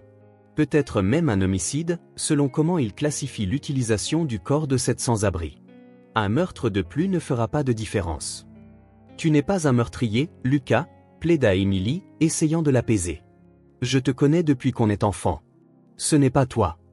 Tu ne me connais pas, claqua Lucas, sa main tenant l'arme tremblante. Personne ne me connaît vraiment. J'ai passé ma vie à être le gentil cousin Lucas, le fiable Lucas. Personne n'a jamais vu qui j'étais vraiment, ce que je ressentais vraiment. Je te vois, dit Nathan, essayant de gagner du temps pendant qu'il cherchait comment le désarmer. Je vois quelqu'un qui a pris de mauvaises décisions, mais qui peut encore faire ce qu'il faut. Lucas rit amèrement. Ce qu'il faut? C'est quoi? Aller en prison pendant que tu la gardes? Non merci. Je préfère en finir maintenant. Il pointa l'arme droite sur la tête de Nathan. Émilie hurla. Juste à ce moment-là, quelque chose de petit et rapide jaillit du placard. Liam, qui était resté caché. Il courut en avant et mordit durement la jambe de Lucas. Lucas cria de douleur et de surprise, momentanément distrait. C'était tout ce dont Nathan avait besoin. Il se jeta en avant, heurtant le bras de Lucas. L'arme partit, la balle touchant le plafond. Les deux hommes tombèrent au sol, luttant pour le contrôle. Lucas était fort, et l'adrénaline alimentait son désespoir. Il réussit à se mettre sur Nathan, pressant l'arme contre son visage. « Tu aurais dû rester chez toi à pleurer ta femme morte », gronda Lucas. « Nathan » cria Emily. D'un mouvement désespéré, Nathan repoussa Lucas et lui asséna un coup de poing au visage. L'arme glissa sur le sol. Liam, vif comme un chat, plongea dessus et la saisit en premier. Le garçon tenait l'arme d'une main tremblante, la pointant sur Lucas. « Bouge pas », ordonna Liam, sa voix d'enfant contrastant crûment avec la gravité de la situation. Lucas, se voyant désarmé et à la merci d'un gamin, laissa échapper un rire hystérique. « C'est comme ça que ça se termine ? Vaincu par un gamin des rues ?» Nathan se releva, haletant, et se précipita vers Emily. Elle s'effondra dans ses bras, sanglotant. « C'est fini maintenant », murmura-t-il en la serrant fort. « C'est fini. Tu es en sécurité. » Lucas tenta de se relever, mais Liam garda l'arme braquée sur lui. « Reste où tu es, » dit le garçon. « Ou je tire. »« Tu ne tirerais pas, gamin, » le nargua Lucas. « Tu ne sais même pas comment utiliser ce truc. »« Tu veux parier » rétorqua Liam, paraissant plus sûr de lui qu'il ne l'était. Nathan attrapa un drap de lit et le déchira en lanière. « Liam, garde-le en joue. »« Emily, peux-tu m'aider ?» Ensemble, ils ligotèrent les bras et les jambes de Lucas, pendant qu'il alternait entre rires dément et jurons furieux. « Tu ne t'en tireras pas comme ça, Lucas » dit Nathan en nouant le dernier lien. « Tu vas passer beaucoup de temps en prison. »« Elle ne t'aimera jamais comme elle m'aurait aimé » cracha Lucas en fixant Emily. « Jamais !» Emily, pâle et tremblante, recula devant son cousin. « Je ne t'ai jamais aimé comme ça, Lucas. Tu étais de la famille. Je te faisais confiance. »« Emily, dit doucement Nathan. Es-tu blessée ? T'a-t-il fait du mal ?» Elle secoua la tête, bien que son regard vide et distant inquiète Nathan. Elle était clairement en état de choc. « Nous devons t'emmener à l'hôpital, » décida-t-il. « Et livrer ce fou à la police. »« La police ne vous croira pas, » rit Lucas. « J'ai des amis là-bas.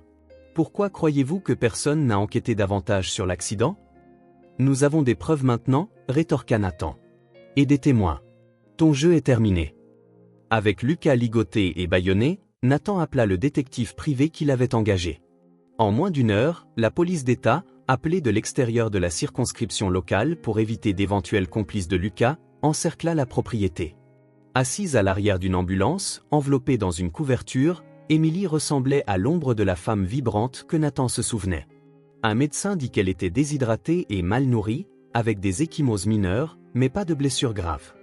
Le traumatisme psychologique, cependant, serait plus difficile à guérir. « C'est mon cousin », dit-elle doucement, regardant la police charger Lucas menotté dans une voiture. « On a grandi ensemble. Comment a-t-il pu ?» Nathan s'assit à côté d'elle, lui tenant la main. « N'essaie pas de comprendre sa folie maintenant. L'important, c'est que tu es vivante. Tu es en sécurité. » Emily se tourna vers Liam, qui se tenait près de l'ambulance, observant tout avec des yeux vigilants. « Qui est ce jeune homme courageux ?» demanda-t-elle, un petit sourire tirant ses lèvres. « C'est Liam » présenta Nathan. « Il nous a sauvé la vie. En fait, il m'a aidé à te trouver depuis le début. » Emily tendit la main vers le garçon. « Merci, Liam. Tu es un héros. » Liam rougit, clairement mal à l'aise avec l'éloge. « J'ai juste fait ce qui était juste. » Pendant que les ambulanciers se préparaient à emmener Emily à l'hôpital, Nathan serra Liam dans ses bras. « Je ne sais pas comment te remercier, » dit-il, la voix épaisse d'émotion. « Tu as risqué ta vie pour nous. »« Vous avez risqué la vôtre pour elle, » répondit simplement Liam. « C'est ce que fait la famille, non ?» Le mot « famille » frappa Nathan comme un coup de poing. Ce garçon, qui n'avait personne au monde, les considérait comme une famille après seulement 2 semaines passées ensemble.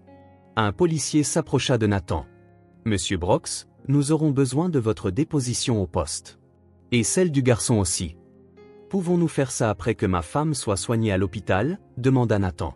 « Bien sûr » acquiesça l'officier. « Mais nous devons comprendre exactement ce qui s'est passé ici. » Nathan regarda Lucas, maintenant poussé dans une voiture de police. L'homme fixait Emily avec un mélange d'adoration et de haine qui fit frissonner Nathan. Alors que l'ambulance s'éloignait avec Emily, que l'officier partait coordonner la scène, Nathan se retrouva seul avec Liam un instant. « Est-ce qu'elle va aller bien ?» demanda le garçon, regardant l'ambulance s'éloigner. elle ira bien, dit Nathan, bien qu'il n'en soit pas entièrement sûr. Le regard vide dans les yeux d'Émilie l'inquiétait profondément. Ça prendra du temps, mais elle ira bien. Fixant la maison délabrée où Émilie avait été détenue pendant près de 2 semaines, Nathan sentit une vague de culpabilité l'envahir. S'il n'avait pas été si absent, si concentré sur son travail, aurait-il remarqué les signes plus tôt? Aurait-il pu détecter l'obsession maladive de Lucas? Peut-être éviter tout ce cauchemar? Ce n'était pas votre faute, dit Liam, comme s'il lisait dans ses pensées. Ce type était fou. Nathan adressa un sourire triste au garçon. Peut-être. Mais j'aurais dû être là pour elle. Maintenant, vous pouvez l'être, dit simplement Liam. Vous deux. Vous pouvez recommencer. Nathan hocha la tête, posant une main sur l'épaule du garçon. Tous les trois, corrigea-t-il. Si tu le veux, bien sûr. Les yeux de Liam s'écarquillèrent légèrement, mais il ne dit rien. Il n'en avait pas besoin. Le petit sourire qui illumina son visage disait tout. Alors qu'il marchait vers la voiture pour suivre l'ambulance, Nathan jeta un dernier regard à la ferme où il avait failli tout perdre. Le cauchemar était terminé, mais le chemin de la guérison ne faisait que commencer. Pour Émilie, pour lui, et pour le garçon qui était entré dans leur vie au moment le plus improbable et était devenu leur sauveur. La culpabilité et le regret étaient toujours là, mais maintenant, il y avait autre chose, une chance de recommencer, d'être le mari qu'Émilie méritait et le protecteur que Liam n'avait jamais eu. Et ça, pensa Nathan, c'était plus qu'il ne méritait, mais exactement ce dont il avait besoin. 3 mois s'étaient écoulés depuis le sauvetage d'Émilie. L'automne était arrivé, peignant les arbres du jardin du manoir Brox dans des tons de rouge et d'or. Nathan regardait par la fenêtre Émilie et Liam marcher sur la pelouse, ramassant des feuilles mortes. Émilie riait de quelque chose que le garçon disait, un son que Nathan avait craint de ne plus jamais entendre après son calvaire. Les premières semaines après le sauvetage avaient été difficiles. Émilie avait passé 5 jours à l'hôpital, se remettant de la déshydratation et de la malnutrition. Les ecchymoses sur ses bras, là où Lucas l'avait attrapé tant de fois, s'estompèrent rapidement, mais les blessures invisibles persistèrent. Les médecins insistèrent pour un soutien psychologique immédiat. 2 fois par semaine, Nathan conduisait Émilie aux séances avec le docteur Winters, une spécialiste des traumatismes. Lors des premières séances, Émilie pouvait à peine parler de ce qui s'était passé. Elle restait assise en silence, regardant par la fenêtre, comme si elle était toujours enfermée dans cette pièce sombre. « C'était ma famille », dit-elle à Nathan une nuit, le regard fixé sur le plafond de la chambre. « On a grandi ensemble. Comment n'ai-je pas vu ?» « Il n'y avait aucun moyen pour toi de savoir, » répondit Nathan en lui tenant la main. Lucas a bien caché son obsession. Le cousin d'Émilie avait été formellement accusé de multiples crimes, enlèvement, faux et usage de faux, profanation de cadavres, fraude. La police découvrit qu'il avait effectivement des complices au sein du département, 2 officiers qui avaient accepté des pots de vin pour ignorer les incohérences dans les dossiers. Tous allaient être jugés. Une autre nuit particulièrement mauvaise, Émilie se réveilla en hurlant, le corps couvert de sueur froide. Nathan la tint dans ses bras jusqu'à ce que les tremblements cessent. « J'ai rêvé que j'étais encore là-bas, » murmura-t-elle. « Que personne ne me trouvait. Que je restais dans cette chambre pour toujours. »« Tu es en sécurité maintenant, » murmura Nathan dans ses cheveux. « Nous sommes ensemble. Personne ne te fera plus de mal. » Mais il n'y avait pas que les cauchemars. Les bruits forts la faisaient sursauter. Elle évitait de sortir seule.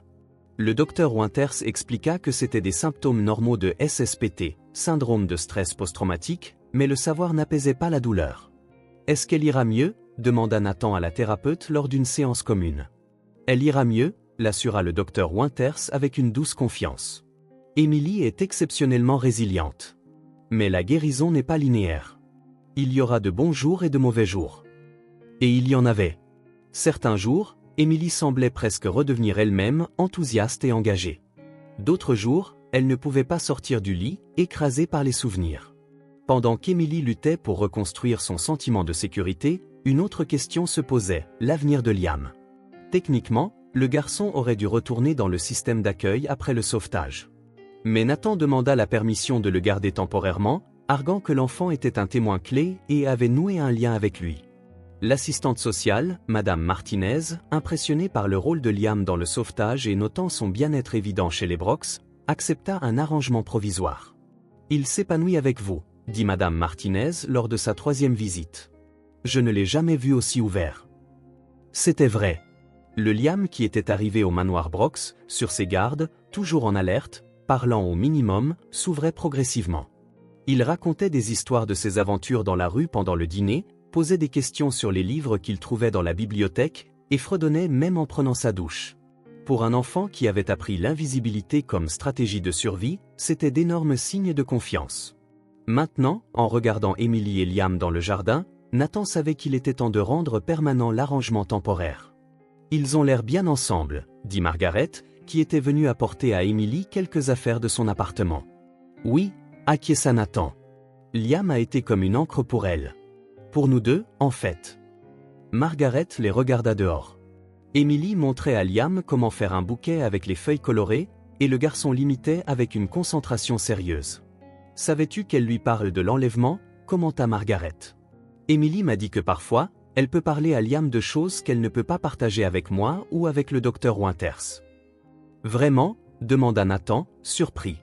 Je pense que c'est parce qu'il était là, expliqua Margaret. Il a vu. Il n'a pas à imaginer ou à la plaindre. Et il comprend sa peur d'une manière que nous ne pouvons pas. Que va-t-il lui arriver maintenant? Demanda Margaret. C'est toujours un arrangement temporaire, n'est-ce pas? Nathan hésita. J'y ai beaucoup pensé.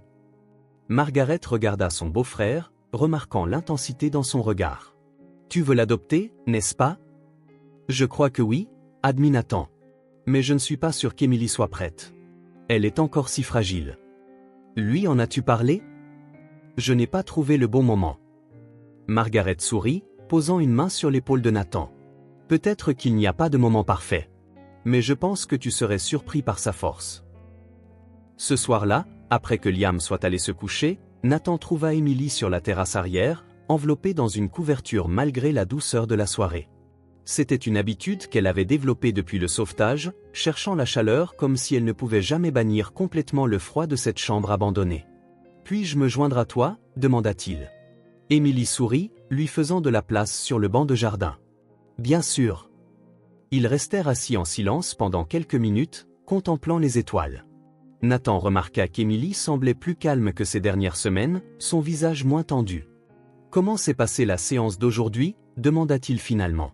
« Mieux, » répondit Emily. « Le docteur Winters dit que je fais des progrès. » Emily posa sa tête sur son épaule, une autre petite victoire. Au début, elle tressaillait au contact physique. « Nathan, » dit-elle doucement. « Nous devons parler de Liam. » Son cœur s'emballa. « Qu'y a-t-il à son sujet ? » L'assistante sociale m'a appelé cet après-midi. La période temporaire se termine. Ils veulent une décision sûre où il ira. Qu'en penses-tu ? demanda prudemment Nathan. Emily resta silencieuse un instant, puis elle se redressa, regardant Nathan intensément. Il ne peut pas retourner dans le système. Pas après tout ce qu'il a vécu. Tout ce qu'il a fait pour nous. Je suis d'accord, dit Nathan, un soulagement l'envahissant. Mais j'ai peur, continua Emily d'une voix presque murmurée. Et si je ne peux pas gérer ça?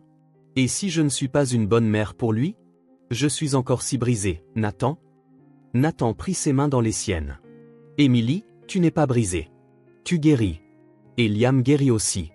Peut-être que vous pouvez guérir ensemble. Il mérite quelqu'un de fort. Quelqu'un de stable.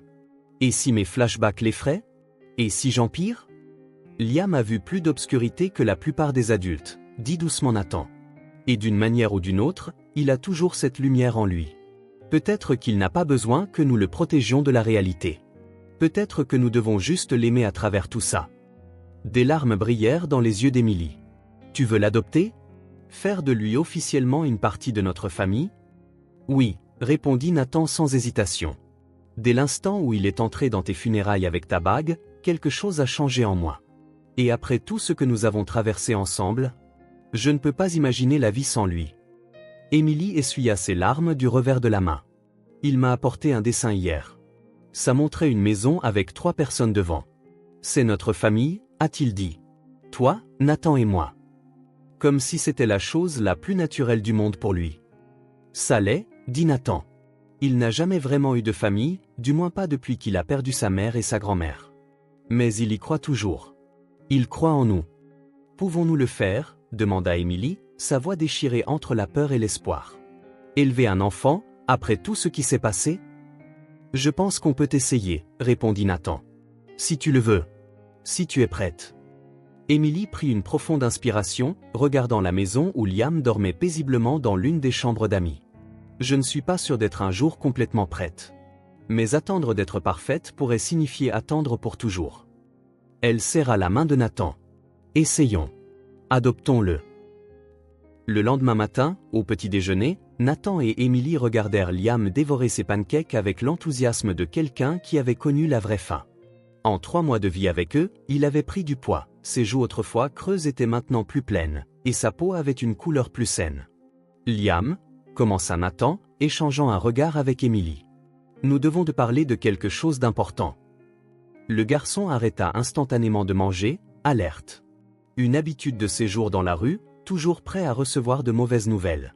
D'accord, dit-il prudemment. Tu sais que Madame Martinez, l'assistante sociale, est venue voir comment tu allais, dit doucement Émilie. Elle va m'emmener, demanda directement Liam, ses yeux perçants sentant l'attention. Non, répondit rapidement Nathan. En fait, c'est le contraire. Émilie et moi voulons savoir ce que tu penserais si nous t'adoptions. Légalement. Pour que tu puisses rester avec nous pour de bon. Liam cligna des yeux, traitant les mots. Un instant, son visage resta impassible, ce masque neutre qu'il avait perfectionné pour survivre. Puis, lentement, des larmes emplirent ses yeux. Vous voulez être mes parents? Pour toujours? Émilie se leva et s'agenouilla à côté de sa chaise. Oui, nous le voulons. Si tu le veux. Mais pourquoi? La question du garçon était déchirante, révélant à quel point il croyait peu mériter l'amour. Parce que tu es spécial, Liam, dit Nathan, rejoignant Émilie. Parce que tu es courageux, gentil et intelligent. Parce que tu fais déjà partie de notre famille, même sans papier. Et parce que nous t'aimons, ajouta simplement Émilie. Liam regarda de l'un à l'autre, cherchant le moindre indice de mensonge. Puis, dans une rare démonstration d'émotion, il jeta ses bras autour du cou d'Émilie et se mit à sangloter. Je le veux, marmonna-t-il entre 2 sanglots. Je le veux vraiment. Nathan les enveloppa tous les deux dans une étreinte, les larmes brouillant sa propre vision. Pour la première fois depuis l'enlèvement d'Émilie, le manoir Brox ressemblait à un vrai foyer. Le processus d'adoption s'avéra plus compliqué qu'il ne l'avait prévu. Comme Nathan l'avait craint, il y eut des obstacles bureaucratiques. Le système préférait placer les enfants dans des familles n'ayant pas connu de traumatisme récent. L'enlèvement d'Émilie, l'implication de Liam dans le sauvetage, tout cela soulevait des signaux d'alarme parmi les travailleurs sociaux prudents. Ils craignent que ce soit une décision émotionnelle, pas rationnelle, expliqua l'avocat spécialisé en droit de la famille qu'ils avaient engagé. Nous devons prouver que vous êtes stable et apte à élever un enfant. Cela signifia plus d'entretien, d'évaluation psychologique et de visites surprises des services sociaux. Pour Émilie, chaque nouvelle intrusion mettait à l'épreuve son fragile sentiment de sécurité. Il y eut des jours où elle s'enfermait dans sa chambre après une visite, incapable de faire face au stress. Peut-être qu'ils ont raison, dit-elle à Nathan après une évaluation particulièrement difficile. Peut-être que je ne suis pas prête. Émilie, dit Nathan, s'asseyant à côté d'elle sur le lit. Tu es en thérapie. Tu t'améliores chaque jour. Et le plus important, Liam t'adore. Il se sent en sécurité avec toi. Et si j'ai une crise devant lui? Et si les cauchemars s'aggravent? Alors nous y ferons face. Ensemble, dit fermement Nathan. Comme une famille. Le procès de Lucas ajouta à la pression. Émilie dut témoigner, racontant son calvaire devant une salle d'audience comble. Lucas fut condamné à 15 ans de prison, avec possibilité de libération conditionnelle après 10 ans. Pour Émilie, la sentence apporta un soulagement, mais aussi un étrange vide. La justice avait été rendue, mais elle ne pouvait pas effacer ce qui s'était passé. « Comment te sens-tu » demanda Nathan sur le chemin du retour du tribunal. « Libre » répondit Émilie après un moment de réflexion. Comme si je pouvais enfin commencer à regarder vers l'avant, pas en arrière. Alors que le dossier d'adoption avançait lentement, la vie quotidienne s'installa dans une routine. Liam fut inscrit à l'école locale, s'adaptant remarquablement bien malgré son passé éducatif inégal. Une travailleuse sociale attribua cela à son intelligence naturelle et à sa nouvelle stabilité. « Il s'est épanoui avec vous » dit-elle lors d'une visite. Il est rare de voir une transition aussi positive chez un enfant qui a vécu ce qu'il a vécu. Avec les encouragements du docteur Winters, Émilie commença à travailler à temps partiel dans une fondation artistique, Quelque chose qu'elle avait toujours voulu faire mais n'avait jamais eu le temps lorsqu'elle était occupée à être la parfaite épouse d'un homme d'affaires prospère. Le travail lui donna un sentiment d'utilité qui aida sa guérison. Nathan réduisit considérablement ses heures de travail, déléguant davantage chez Brox Enterprises. 3 soirs par semaine, il rentrait à temps pour dîner avec Emily et Liam. Les vendredis étaient désormais la soirée cinéma en famille, Liam choisissant le film. Une nuit, après un cauchemar particulièrement vif, Emily trouva Liam assis au bord de son lit. « Vous criez » dit-il simplement. « Vous voulez que j'aille chercher Nathan ?» Emily, encore tremblante, secoua la tête. Il a pris un somnifère. Mieux vaut ne pas le réveiller. Liam hocha la tête, montrant une maturité au-delà de son âge. « Vous voulez que je reste un peu avec vous ?» L'offre était si simple et sincère qu'elle fit monter les larmes aux yeux d'Emily. « Ce serait bien, » répondit-elle. Le garçon s'assit à côté d'elle, s'adossant aux oreillers. « Quand j'avais des cauchemars dans la rue, je regardais les étoiles, » dit-il. « Ça me faisait me sentir moins seul. »« Tu avais beaucoup de cauchemars ?» demanda doucement Emily. « Toutes les nuits au début, » admit Liam. « Après la mort de ma grand-mère. Je rêvais que j'étais perdu et que personne ne pouvait me trouver. »« Et maintenant ?» Liam sourit timidement. « Maintenant, je rêve surtout de bonnes choses. De nous, faisant des trucs normaux. Comme une vraie famille. » Emily sentit les larmes revenir. « Nous sommes une vraie famille, Liam. Ou nous le serons, une fois les papiers faits. »« Les papiers ne font pas une famille, » dit Liam avec une sagesse enfantine. « Ce sont les gens qui la font. » Emily serra le garçon dans ses bras, s'émerveillant de la façon dont quelqu'un d'aussi jeune, qui avait tant souffert, pouvait avoir une vision si claire de ce qui comptait vraiment. Cette nuit-là, elle n'eut plus de cauchemars. Au fil des mois d'attente suivants, ils connurent des revers. Un évaluateur recommanda de ne pas approuver l'adoption, citant le traumatisme récent d'Emily comme un facteur de risque. L'avocat de Nathan fit appel, et une autre évaluation fut ordonnée. La possibilité de perdre Liam au profit du système planait sur eux comme un nuage sombre. « Et s'ils nous le prennent ?» demanda Emily une nuit, la voix tremblante de peur. « Ils ne le feront pas, » promit Nathan, bien qu'il n'en soit pas certain. « J'engagerai les meilleurs avocats, j'utiliserai toutes nos ressources. »« Je ne veux pas y retourner, » dit calmement Liam, les surprenant en entrant dans la pièce. Apparemment, il avait entendu. « Au foyer, ou dans une autre famille. »« Je veux rester ici. » Emily ouvrit les bras et Liam se précipita dans son étreinte. « Nous nous battrons pour toi, » promit-elle. « Avec tout ce que nous avons. » Le temps passa, et lentement, les évaluations commencèrent à pencher en leur faveur. La thérapeute d'Emily écrivit un rapport positif sur ses progrès. Les enseignants de Liam documentèrent son développement académique et social remarquable. Même Madame Martinez, l'assistante sociale, devint une ardente défenseur de l'adoption. 6 mois après le début du processus, le jour de l'audience finale d'adoption arriva. La salle d'audience était décorée de manière joyeuse, une pratique courante pour les finalisations d'adoption, expliqua l'avocat. Liam portait son premier costume, acheté spécialement pour l'occasion, l'air à la fois fier et mal à l'aise dans cette tenue formelle. Emily serrait la main de Nathan alors que le juge examinait les derniers documents. Sa thérapie avait considérablement progressé au cours des derniers mois. Bien que les cauchemars surviennent encore occasionnellement, ils ne la paralysaient plus de peur. Le docteur Winters avait récemment mentionné la « croissance post-traumatique », lorsque quelqu'un non seulement se remet d'un traumatisme, mais trouve une nouvelle force et un nouveau but à travers celui-ci. Après avoir examiné tous les documents et rapports, le juge annonça « J'ai le plaisir d'accorder cette adoption ». À compter d'aujourd'hui, Liam est officiellement Liam Brox, fils de Nathan et Emily Brox. La salle éclata en applaudissements. Margaret, au premier rang, prenait des photos à tout va. Madame Martinez rayonnait d'une joie sincère. Même l'avocat, habituellement stoïque, semblait ému.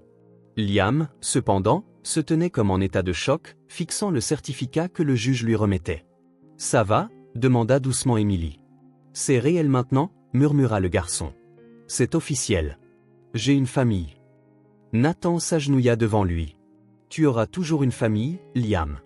Toujours. » Ce soir-là, ils rentrèrent à la maison pour découvrir que Margaret avait organisé une petite fête surprise. Le salon était décoré de ballons et d'une bannière qui disait « Bienvenue dans la famille, Liam Brox ». Des amis proches, quelques camarades de classe de Liam, même le docteur Winters, tous étaient venus célébrer. Pour Nathan, voir sa maison pleine de vie à nouveau semblait presque surréaliste. Pendant si longtemps, le manoir avait été un espace vide, un symbole de sa réussite professionnelle et de son échec personnel. Maintenant, il était rempli de rires et de conversations. À un moment donné, Nathan remarqua qu'Emily avait disparu. Il la trouva sur la terrasse arrière, regardant le jardin illuminé par les guirlandes lumineuses que Margaret avait accrochées. « Tout va bien ?» demanda-t-il en la rejoignant. « Mieux que bien », répondit Emily en souriant. « J'avais juste besoin d'un moment pour réaliser. C'est presque difficile à croire qu'on en est là, n'est-ce pas? Après tout ce qui s'est passé. » Nathan hocha la tête, comprenant parfaitement. « Parfois, j'ai peur de me réveiller et de découvrir que je suis toujours à tes funérailles, fixant ce cercueil. » Et moi, j'ai peur de me réveiller dans cette pièce sombre, admit Emily. Mais ensuite, je vous vois tous les deux, et je sais que je suis en sécurité. Que nous sommes tous en sécurité maintenant. La porte s'ouvrit et Liam apparut, portant 3 verres de ce qui ressemblait à du champagne. Margaret dit qu'il faut porter un toast, expliqua-t-il en leur tendant les verres. Le mien, c'est juste du jus de pomme pétillant, ajouta-t-il avec un sourire malicieux. Nathan prit son verre, regardant sa femme et son fils. Son fils. Le cœur débordant de gratitude. À quoi trinquons-nous? À la famille, suggéra immédiatement Liam. Notre famille. À la famille, approuva Nathan en levant son verre. Et au nouveau commencement, ajouta Emily, ses yeux brillants n'ont pas de douleur, mais de bonheur. Les 3 verres s'entrechoquèrent doucement, scellant une promesse silencieuse. Le passé, avec toute sa douleur et sa trahison, serait rappelé, mais ne les définirait pas. L'avenir, incertain comme toujours, serait affronté ensemble. Liam, dont le courage avait sauvé Emily. Emily, dont la force inspirait Nathan. Nathan, dont la détermination les avait tous réunis de la manière la plus improbable. 3 personnes que le destin avait entrelacées dans les moments les plus sombres. Alors qu'ils retournaient à la fête, Nathan jeta un dernier regard au ciel étoilé au-dessus d'eux. Parfois, pensa-t-il, la lumière la plus brillante ne se trouve qu'après l'obscurité la plus profonde. Et parfois, les familles les plus fortes sont forgées non pas par le sang, mais par le choix délibéré de s'aimer les uns les autres, jour après jour, quelles que soient les circonstances. Le manoir Brox, autrefois simple maison, était enfin devenu un foyer.